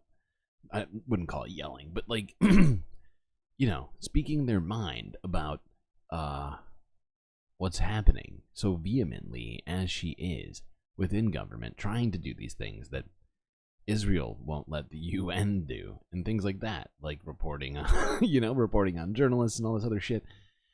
And she's getting pushback. She's getting people telling her that that's going too far. Is that essentially what's happening here? Because this is insane. It's crazy. Whoops. We cannot have double standards. As American diplomats, we need to apply our values, our standards on the situation. That is what we are supposed to be about. And until we do that, we are hurting. I keep on repeating this word, but I fundamentally believe it, and it's a concern of mine that I expressed over the course of months. We're hurting ourselves, not just the Palestinians and not just the Israelis, but we're hurting the United States of America. Yep. You are publicly resigning, but there are others who have simply resigned, saying they don't think they're important enough to announce that they are resigning. Can you talk about the number of people who have left and also who have expressed, like you have through the official channels going all the way up, your concern? Who's that fourth support character? You don't know who Captain Planet is? Oh my god. Captain Planet was on Cartoon Network as a child, for me personally. Or, well, it's complicated as a galactic being, but the point is that I loved that show. And I can't believe you haven't seen it. Basically, I mean, Captain Planet was one of the most based shows ever. It was this cartoon meant for kids, but essentially, yeah, the Planeteers, right? So there was a group of kids who had these rings that had superpowers that they were given to them by Gaia, which is the like the literal embodiment of planet Earth, aka that's why she was named Gaia. And so whenever they needed help trying to stop somebody from like destroying pristine valley or the ocean, and they couldn't do it on their own, they would get together and summon Captain Planet, and he'd show up and he would kick the shit out of a bunch of like whalers or like like oil barons or something. Like, it was a based fucking show. At least that's how I remember it personally.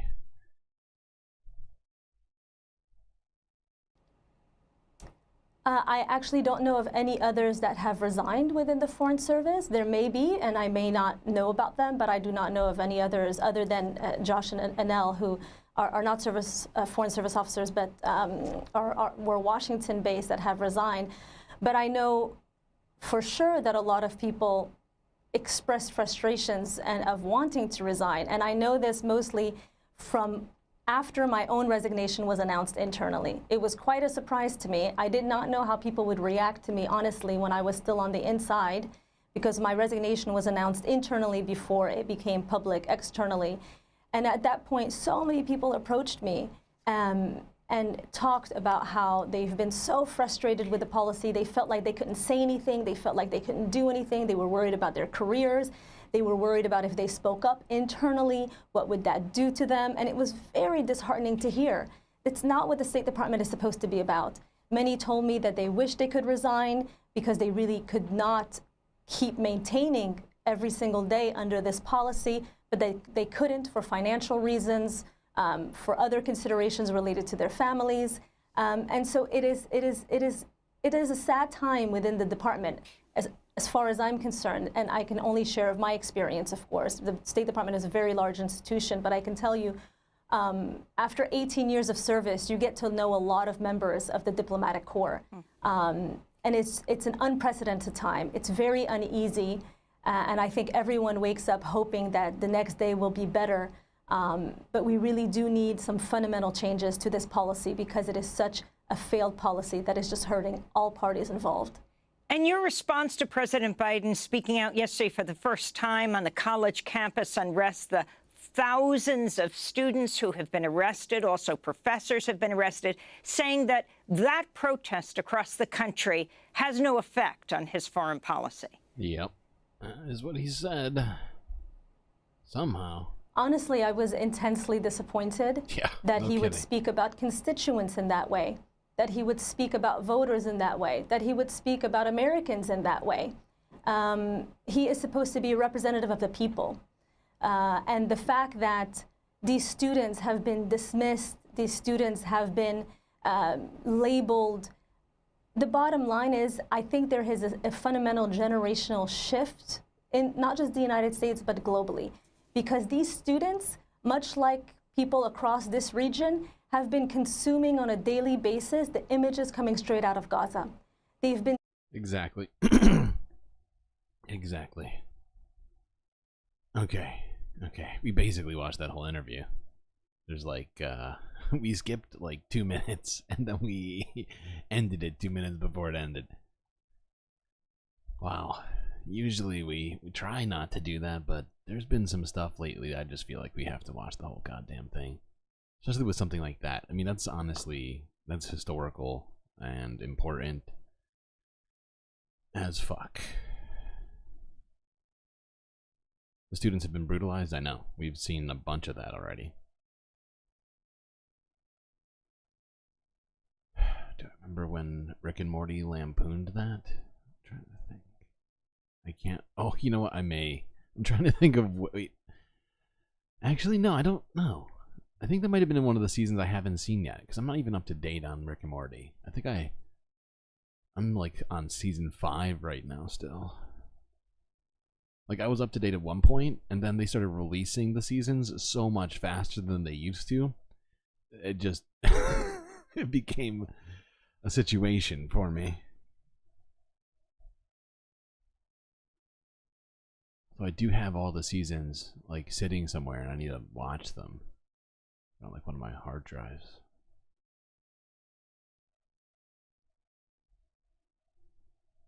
Okay. Let's look at this next one really quickly. I just found it interesting that this is going on, and then the response that I heard while listening to it that is being taken by colleges I found fascinating in terms of how shitty it is. Let's look at this. This is from 7 hours ago. How students are using side chat for college protests.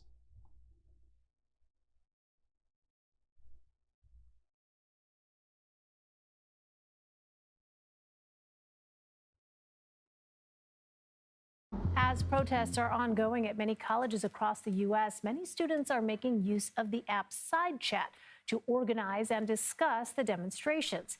The app launched back in 2022, where users can post anonymously about their colleges.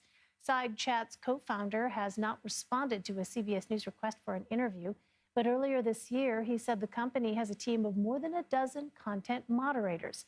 Let's bring in Amanda Silberling for some analysis. She's a senior culture writer at TechCrunch. Amanda, thanks for being with us. You think of anonymous apps like this as a place for gossip oftentimes, but how have they been used during protests? Thanks for having me. I think that Side Chat has been used pretty heavily over the last several months, that there's been a lot of discourse and dialogue happening on college campuses over the war in Gaza. And it's a place where, since you're anonymous in some ways, maybe anonymous apps are a way for students to be heard when they might not otherwise be heard, or know that they're not alone.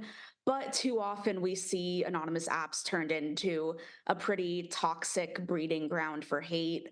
And okay, before I let her go on about this, because we're going to listen to what she thinks it is, essentially.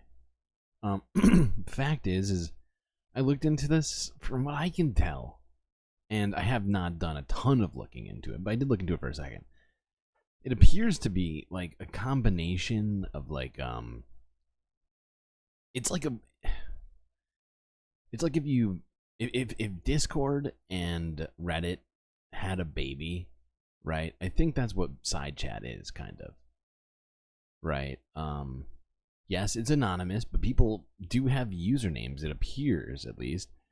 They don't have to, like, you know, put in their actual name. They can name themselves anything. But fact is that's the way that most social fucking media, outside of things like, I don't know, like Facebook and a couple of other maybe examples that are like that, right? And the fact that they're trying to nitpick this particular app because it's being used by Palestinian protesters right now, I just found it really fucked.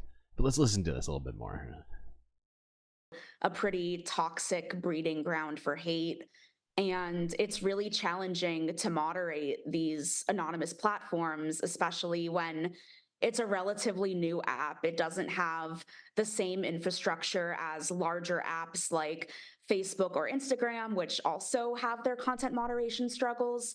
So it does concern me if they only have a couple dozen moderators and they're being used so widely on campuses across the country. Well, a lot of schools... And yet, they gloss right over Instagram, right? Instagram is just one of many, many, many, many, many examples that are essentially, you know, these apps have tons of users, but they have very few moderators because they don't want to pay anybody. They don't want to pay real humans to look at comments. Look at YouTube. Look at YouTube. This chat has no YouTube moderators in it, right? You can basically say anything in this chat. Don't test that. Point is, you know, without my own moderators in the chat, we're basically just flying in the wind with no content moderation, whatever. We're going to do whatever the fuck we want here, technically, until somebody reports it. That's the way that YouTube works. You have to report it first, right? If you don't get reported, you can basically get by, unless it's content, like copyright content, right?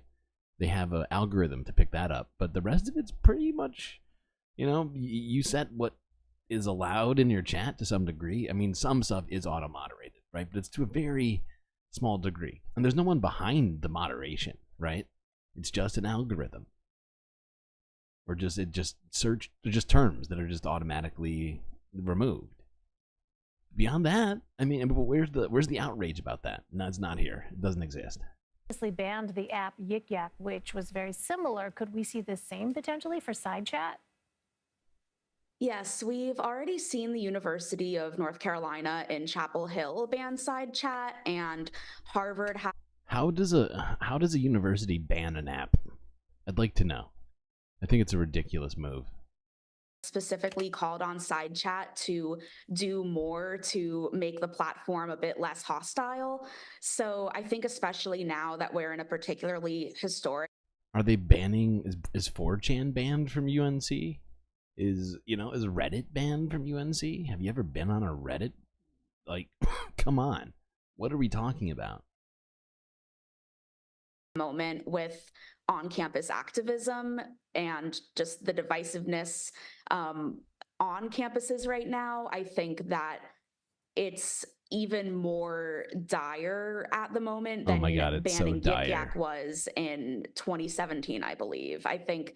Oh my god, it's so dire, everybody. I don't want reality.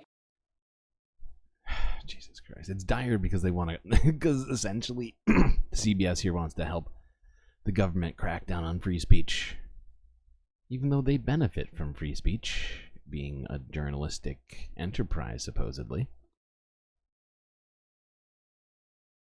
Jacques.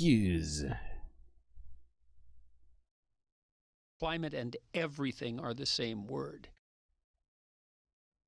Okay, let's look this from 5 hours ago from the AP. Survivor of Kent State shootings sees echoes in today's campus movement.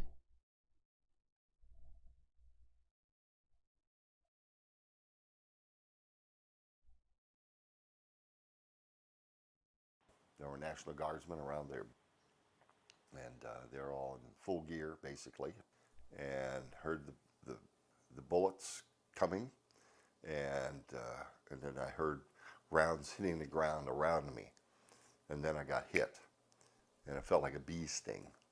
And then after getting over my initial shock, I'm saying, oh my God, there's still bullets hitting the ground. I mean, you could hear them going into the ground right beside me. And then I started praying that I wouldn't get hit again. And thankfully, the shooting stopped shortly after that. And I knew immediately that I had a spinal cord injury. I went there to lend my voice to oppose what Richard Nixon had said on April the 30th, Thursday night. And remembering the fact that in 1968 he said he had a secret plan to end the war. This didn't look like a secret plan to end the war. This looked like a secret plan. When I listened to this, I did not see that he was completely... He doesn't even have legs. He's lost his goddamn legs. I did not... Oh, that makes this even more frustrating. I don't know how. To expand the war. That really upset me. So I went to the rally that day to express my opinion on it and to do something constructive if I could to get the government's attention that what they were doing was wrong.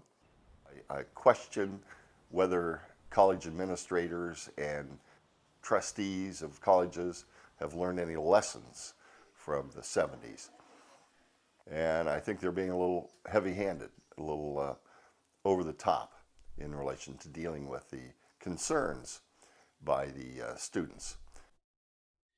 When you got a guy who lost his legs and is now quadriplegic or paraplegic, and in a wheelchair because of getting shot by the military in a very, very well-known historical protest that is seen as, or at least the crackdown is seen as being completely just a blemish on our history, right?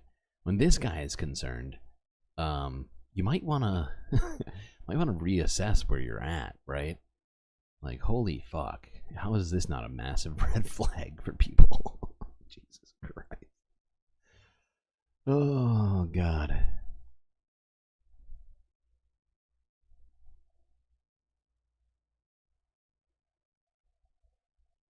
Okay.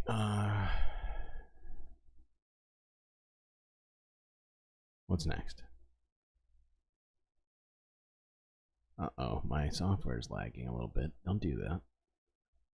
Be cool, man. Be cool. Go. Alright, let's look at this from a day ago, where a rally was held at CSULB.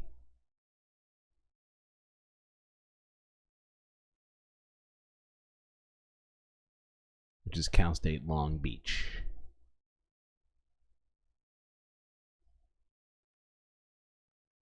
Protests continue on college campuses in our area. This was a scene at Cal State Long Beach today. Hundreds of students gathering out there since early this morning. McCullough Medina live on campus for us with more on how things are going out there. Mac? Well, Colin and Annabelle, 6 hours in, the amount of protesters have shrunken. They've moved. We're now in front of Walter Pyramid here on the Cal State University of Long Beach campus. These protesters have largely been loud, but they're certainly very peaceful. Let me show you some video from earlier this afternoon, because they actually broke out in dance when they were in an area right next to the offices of the university president. It uplifted a lot of the protesters there that have been very serious about the calls for the university to divest and call for a ceasefire. Let me also show you video of the jam-packed protest march that started this whole thing out this morning around 11 o'clock. Students for Justice in Palestine and Divest Cal State University of Long Beach are the organizers, and they're calling on the school to issue a statement asking for a ceasefire in Gaza and also divesting corporations that have Israeli ties. Now, the spokesperson for the group says they do not intend to build an encampment. We're not taking into account, we're not staying overnight. We do not plan on doing exactly what other universities have done, but we do plan on putting pressure on the administration. We do plan on marching and rallying. Now, students have largely been engaging in the so-called teach-in sessions at the plaza outside of the president's office since about 12:30 this afternoon. They're teaching students about Palestinian-Israeli conflict issues, Palestinian history, and Palestinians that were killed in the conflict. There was a small fraction of students who blocked an exit, but that was cleared and reopened pretty quickly. Now, the school spokesperson issued this statement a short time ago, saying in part, at its peak, we had about 300 protesters march through campus here at Cal State University of Long Beach. The university leadership has been actively monitoring the event to ensure the safety of both protest participants and the broader campus community. Okay, cool. Just wanted to show you that. That appears to be a new rally being held at CSU Long Beach. And it's just good to see them popping up everywhere, even while we are forced to watch videos of them being cracked down on. This is from 11 hours ago. Associated Press. This shows the New York Police Department arresting protesters at the New School in Greenwich Village.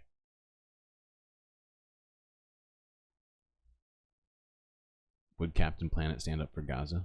I think so. I would like to think so.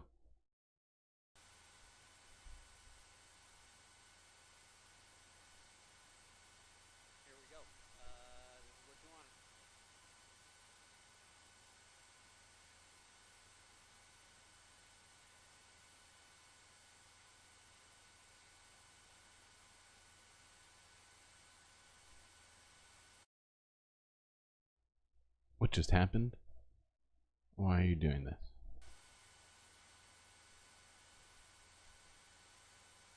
As you can see here, there's protesters being walked out by an army of police officers to buses here.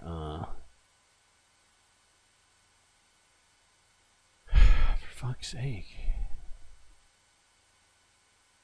When are campuses gonna figure it out and just stop calling the police? Just let people have their free speech. This is out of control. I'm not talking about the protests. And this is honestly some of the more subdued footage of all of this. Let's move on to Eyewitness News ABC 7. The NYPD now address. Whoopsies. ABC 7 in New York. Investigation is underway after a shot was fired by an officer at the Columbia protest.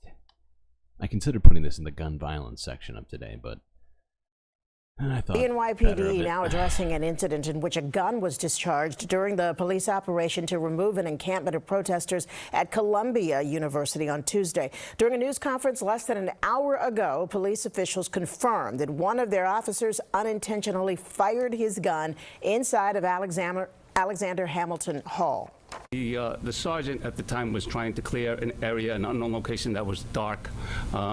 So he made the decision to transition his firearm from his dominant hand to his non-dominant hand so he could... So he had his gun out in the dark, walking around a college campus through a peaceful protest with his gun. The way he's trying to dance around here. The fact is, he shouldn't have had his gun out. Why does this guy have his goddamn gun out? Try to gain access to the office. With that, he unintentionally pulled the trigger of his weapon and discharged the firearm. Moving forward, we will obviously counsel the officer and send him to retraining and reevaluate him. And You're gonna counsel him? Is that not endangering students? How is that not a crime? Gets counseling and training? we'll take it from there. Oh. He's a very experienced officer in the unit. He's been... Wait, he's very experienced? Wait, he's very experienced, but you need to retrain him? I'm very, very confused then. He's either experienced or he needs... What are we talking about here? This shit makes no fucking sense. And there needs to be accountability for this shit. Somebody could have died. Literally. in the unit now for almost 8 years with an impeccable record. Besides from this time where he discharged his weapon on a college campus at a peaceful protest. Besides from that, he's been great. Supposedly. According to the NYPD. So there's no way that that's inaccurate when they're describing their own. They're always 100% truthful. And never do they fabricate. Okay, I can't finish that sentence. I tried. I really did try, chat.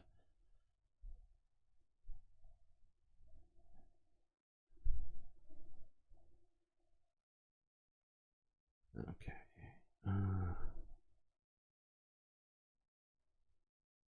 So yeah, that's massively problematic. Am I losing my mind?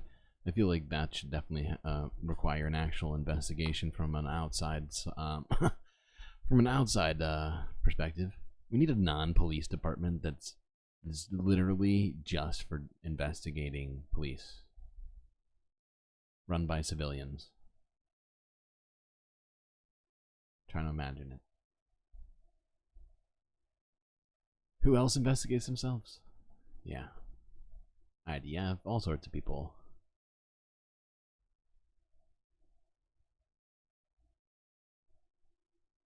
Alright, let's look at this. This other similarly upsetting video from Reuters where the NYPD defends campus crackdown on pro-Palestinian protests.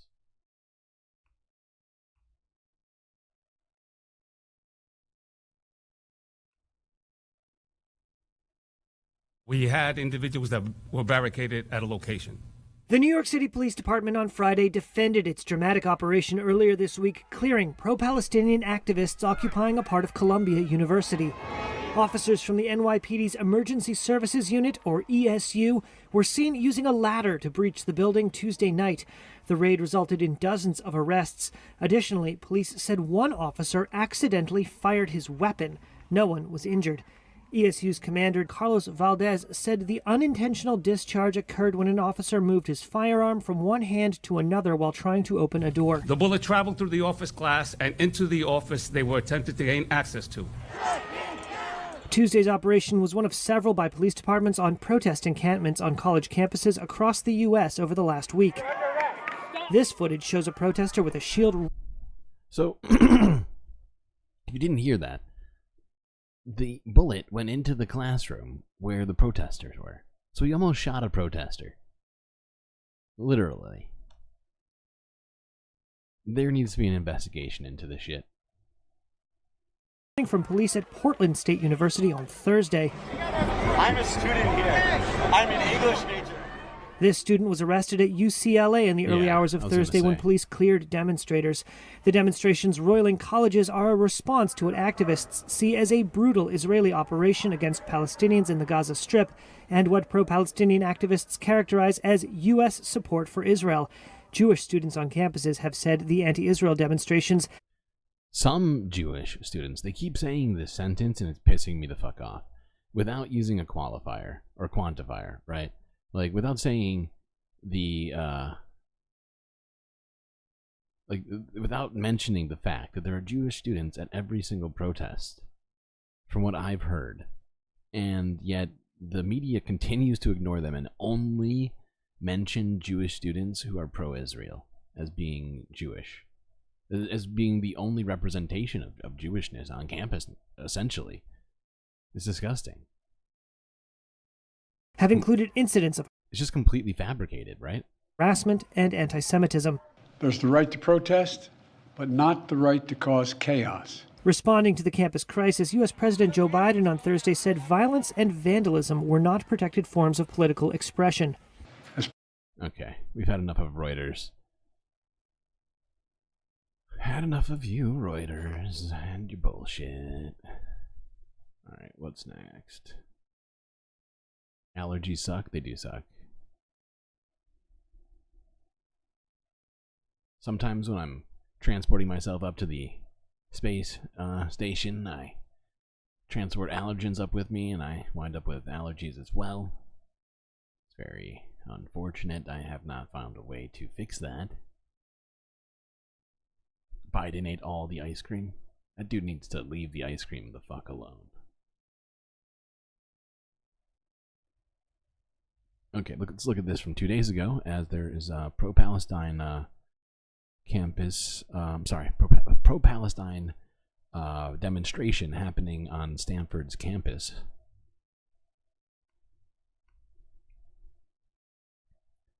They will not be stopped. Leslie Gooden joins us now live from Stanford with all the latest on the protests going on there. Leslie. Yes, I've been out here all afternoon, and it's been very quiet. It remains peaceful, and the encampment, if you take a look behind me, I spoke with students today who tell me they have had very limited interaction with law enforcement, and they want it to stay that way, and they are planning, if it does not, they are taking the necessary precautions as well. It's been nearly a week since student protesters have created their pro-Palestine encampment at White Memorial Plaza. Overall, students feel that it's been peaceful, but fear that could change. Yeah, we are relatively more peaceful here. The reality is that the university at Stanford is taking a different approach since they want to punish us, but silently, so they don't look bad in public. Maria, who is a graduate student, says they have noticed additional security measures around the campus. New cameras for surveillance around the area that is supposed to be for free speech under the argument that is supposed to increase safety. However, we feel more unsafe when they come and they bring cops near to us, explicitly saying that this is their property and that we should leave. This has happened multiple times during the morning. She says it was upsetting to see fellow protesters at Columbia University arrested and clashing with officers. Completely deplorable, the mass scale of repression that is happening from state bodies, repressing students. And others in the community are showing support to their cause. Dina, who is a former employee of Stanford, says she dropped off supplies to potentially protect students. Oh my God. It is so frustrating to see the lack of support that they're getting. I mean, it's always great to see, you know, the instances of where they are getting support, but, you know, they have cops coming and harassing them every day, it sounds like, for I think a week is what they said, or 2 weeks is, I can't remember exactly how long they said this encampment has been up, but it's being, the fact is I'm also concerned about the fact, because if you've ever seen them, they have them in cities usually, these sort of surveillance carts, if you will. They usually have like solar panels on them, so they power themselves, and it just has a like 3 or 4 security cameras on the top, or like a 360-degree camera, depending. And it can see everything, right? Which means that these demonstrators may be at risk of having their identities revealed. Who knows what might exactly happen from it? But I do have concerns about that, which I guess is probably some of their concerns as well. Got more to look at.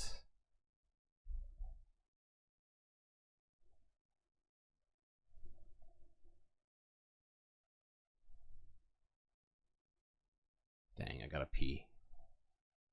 Hold on, I'll be right back, chat. Here, I'll give you music. What do I got?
Okay, I am back.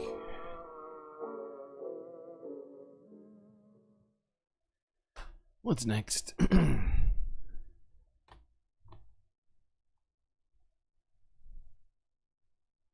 Oh, yeah.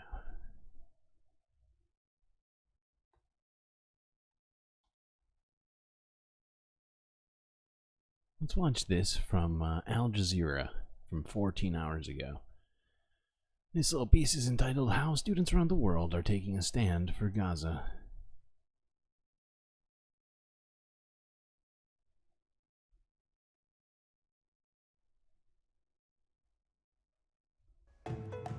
From BLM protests to the war in Vietnam and opposing apartheid South Africa, students have long played a crucial role in liberation movements.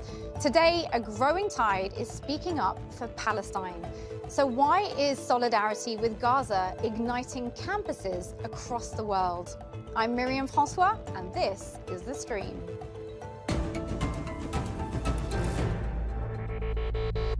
An alternative future is possible. على عهدي على ديني على أرض تلاقيني أنا لأهلي أنا فديهم. This is now, huh? This is America, huh? Come on, man.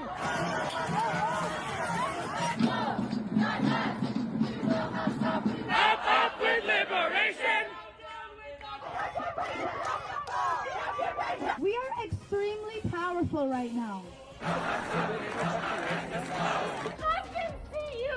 My family sees you, and they need us to continue to fight for them. We will only concede any victory when Palestine is free. From Japan to Australia via Italy and Yemen, what started as an encampment at Columbia University in New York 2 weeks ago has turned into a global student movement demanding universities divest from Israel. Is this the peace movement of our generation? And can students succeed where so much public pressure has failed? Joining me from the US, UK, and Australia to discuss this today are 3 student organizers. Mahmoud Al-Thabata, Palestinian first-year student at Harvard University with the Harvard Out of Occupied Palestine Coalition. Fraser Amos, a PhD student at the University of Warwick with the Warwick Stands with Palestine Coalition. And Yasmin Al-Rawi, third-year student at the University of Sydney with the Students for Palestine group. Welcome to you all. Thank you so much for being here. Mahmoud, you're joining us from Harvard. Can you tell us exactly what's happening on campus right now? Yeah, so basically on campus right now, we are having an encampment where students are occupying the old yard and demanding that they will only leave until we have full disclosure of Harvard's endowment, as well as divestment from the state of Israel and the Israeli regime. Moods are very high right now, and community members are very strong and vigilant and remaining steadfast despite so much administrative repression. Jasmine, same question over to you there. What's the situation in Sydney? Yeah, well, we've started our encampments here, seeing what's been happening in the US, wanting to stand in support of the students there who have set up their encampments and demand similar things from our university in order for them to cut ties with weapons companies that are complicit in genocide in Gaza. So Sydney University, for example, has ties to this weapons company Thales, which has done collaboration projects that have produced the drones that are used on Palestinians. So we want to see our university end those ties with weapons companies and Israeli institutions in order to stop being complicit in the genocide happening right now.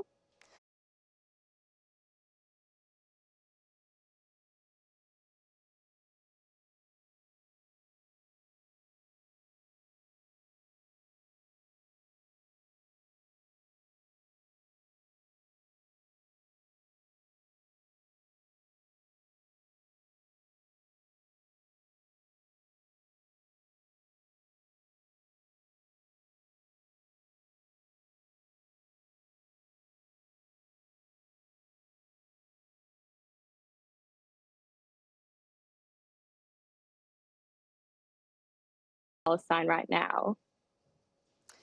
Mahmoud, as a Palestinian, can I ask how you feel about so much media attention being placed on privileged students' safety during an ongoing genocide, including that, of course, of Palestinian students, not least since, of course, there were 3 Palestinian students shot near an American campus back in November 2023, and that was not long after a 6-year-old Palestinian boy and his mother was stabbed at their home in October last year. Is there any discussion of Palestinian safety happening on campuses? Well, yeah, there for sure is a definite issue of anti-Palestinian racism. I mean, Harvard itself has its own issue with the Department of Education inside this country opening an investigation into the school because they received a very massive complaint over the last semester. However, despite there being so much prejudice and racism that chases Palestinians every day in this country, a lot of times we use the grief we have to motivate us to take action. I mean, if you just look at Brown University, after 3 of the men who were shot just for wearing a keffiyeh and speaking Arabic. Yeah, I was muted, but am I still muted? Is that fixed? I can't tell.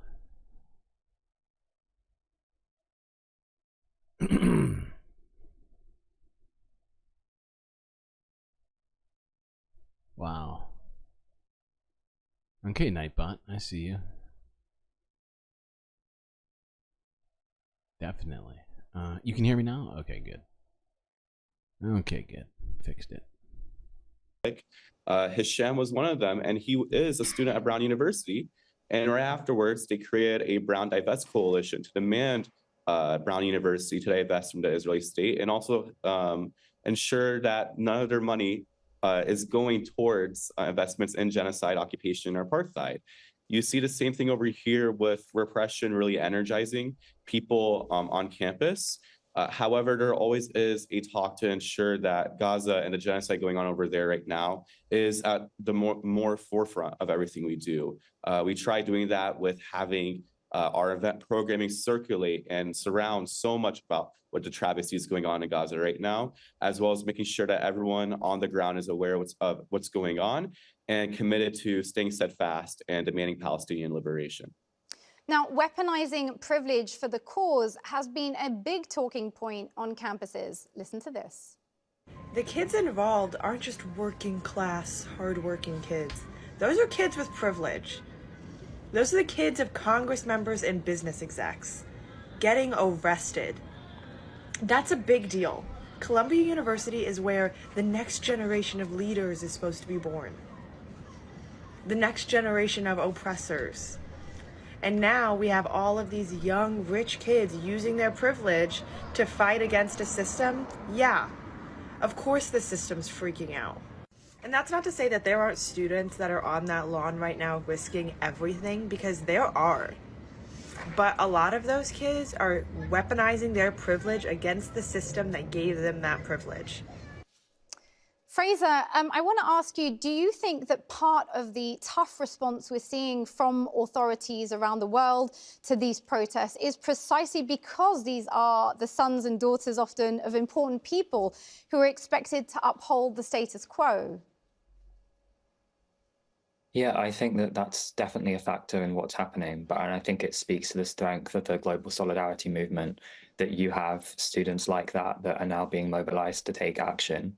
The University of Warwick is a fairly prestigious institution in the UK, and it's probably There we go. Paused. Man, I've been having weird problems today. Not a fan. But yeah, I mean, to some degree, what they are saying is true. I think, but not entirely. Certainly not entirely.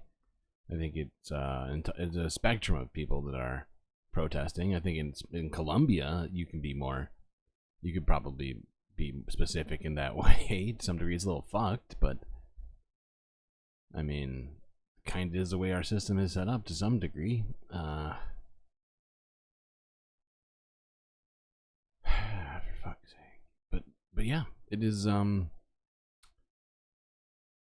think it says that everybody is kind of pissed, at least of a certain sect of people. Not sect, what's the word?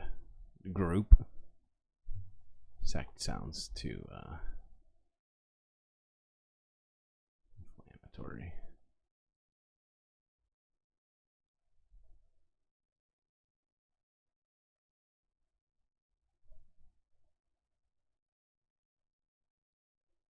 Okay, let's look at this real quick. This is from a day ago from the AP, where according to them, at least 2,000 protesters have been arrested on U.S. campuses. 2,000.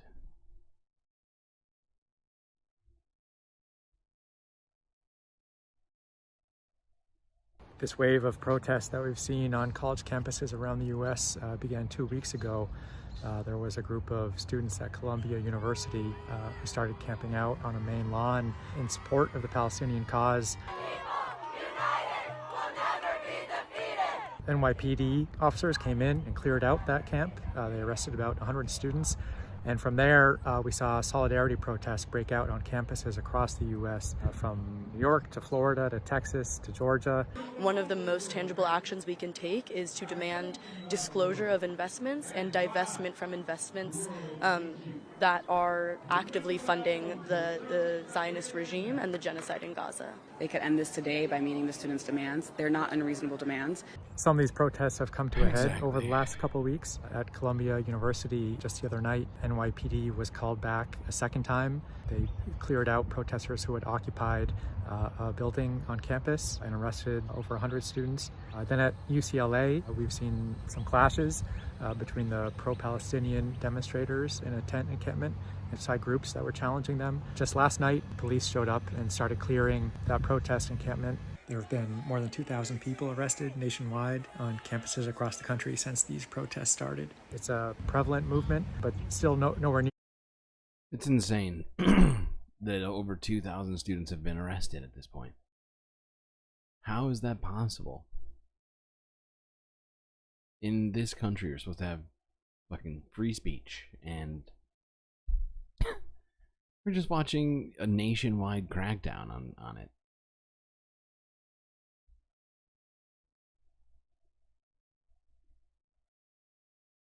It's very frustrating.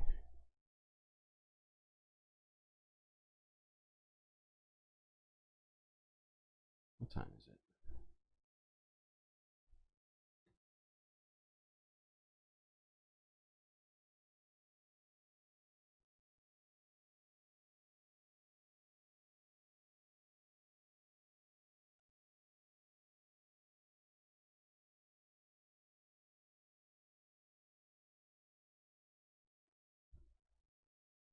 Man.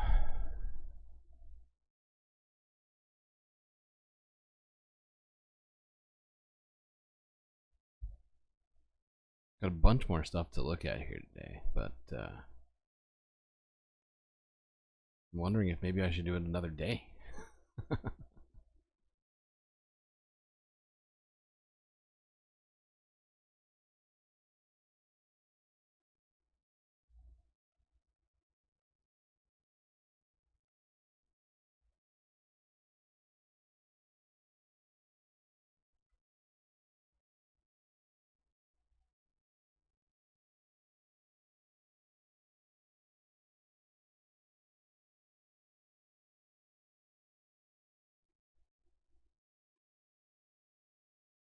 Let's at least watch this next one here.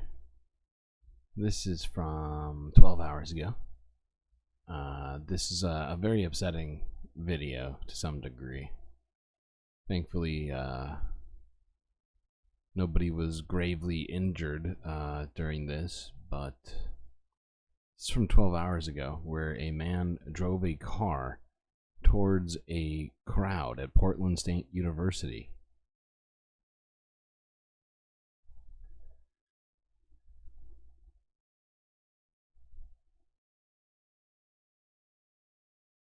This driver sprayed campus protesters gathered at Portland State University with some kind of pepper spray, according to police. In the video, protesters are seen close to the car, with one hitting and breaking the rear window. He then sped towards a crowd.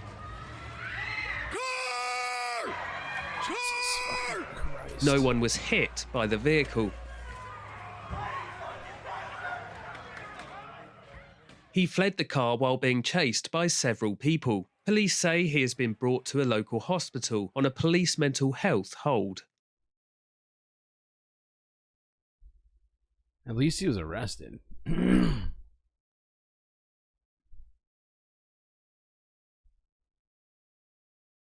wonder if he will get any sort of charges for that, but we'll see.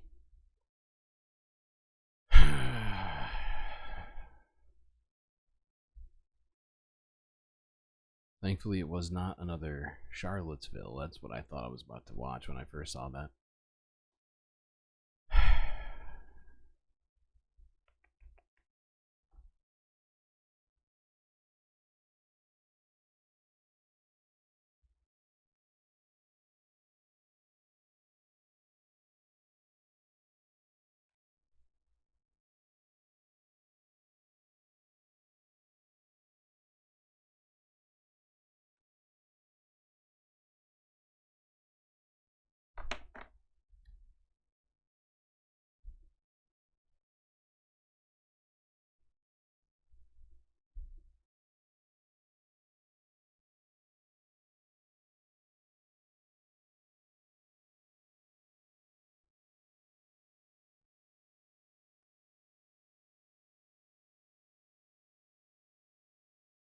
Okay, well,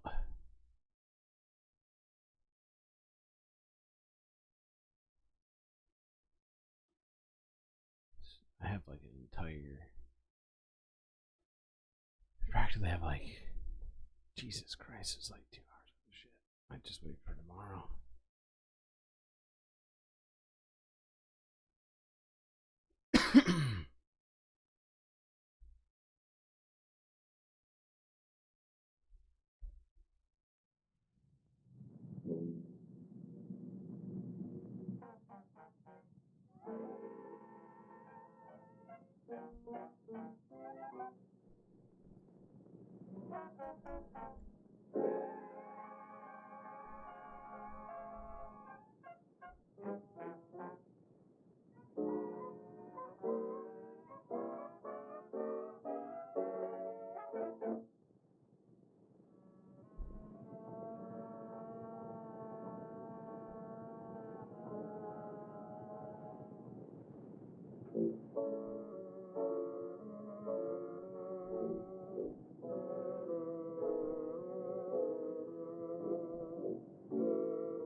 Well, chat, I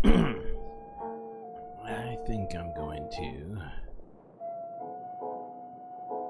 just kind of chill out for a little bit.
Well, chat, I'm afraid that's it for me today.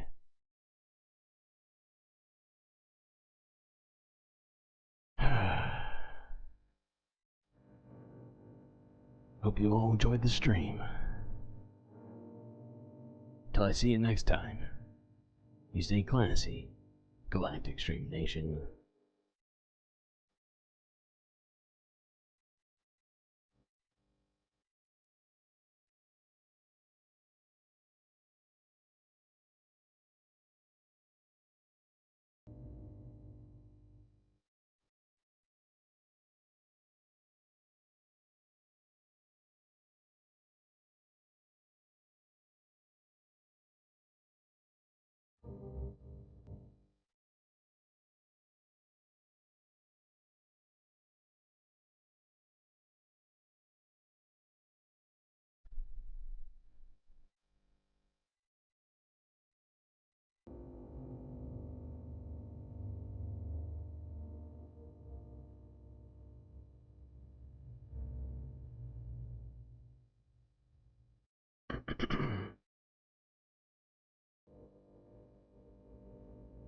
Can't forget these folks.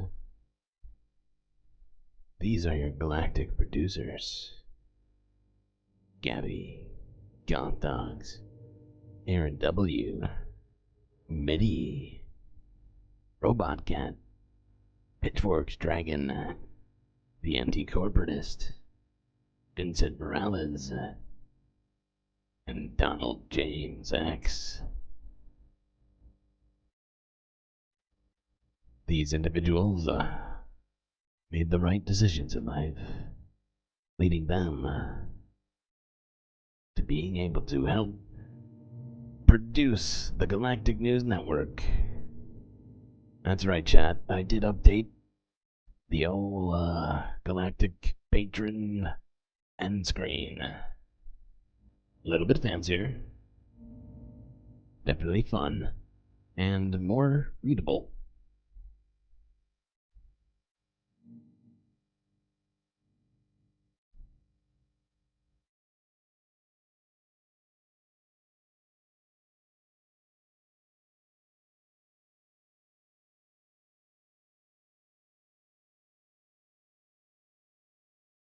I feel like I'm taking crazy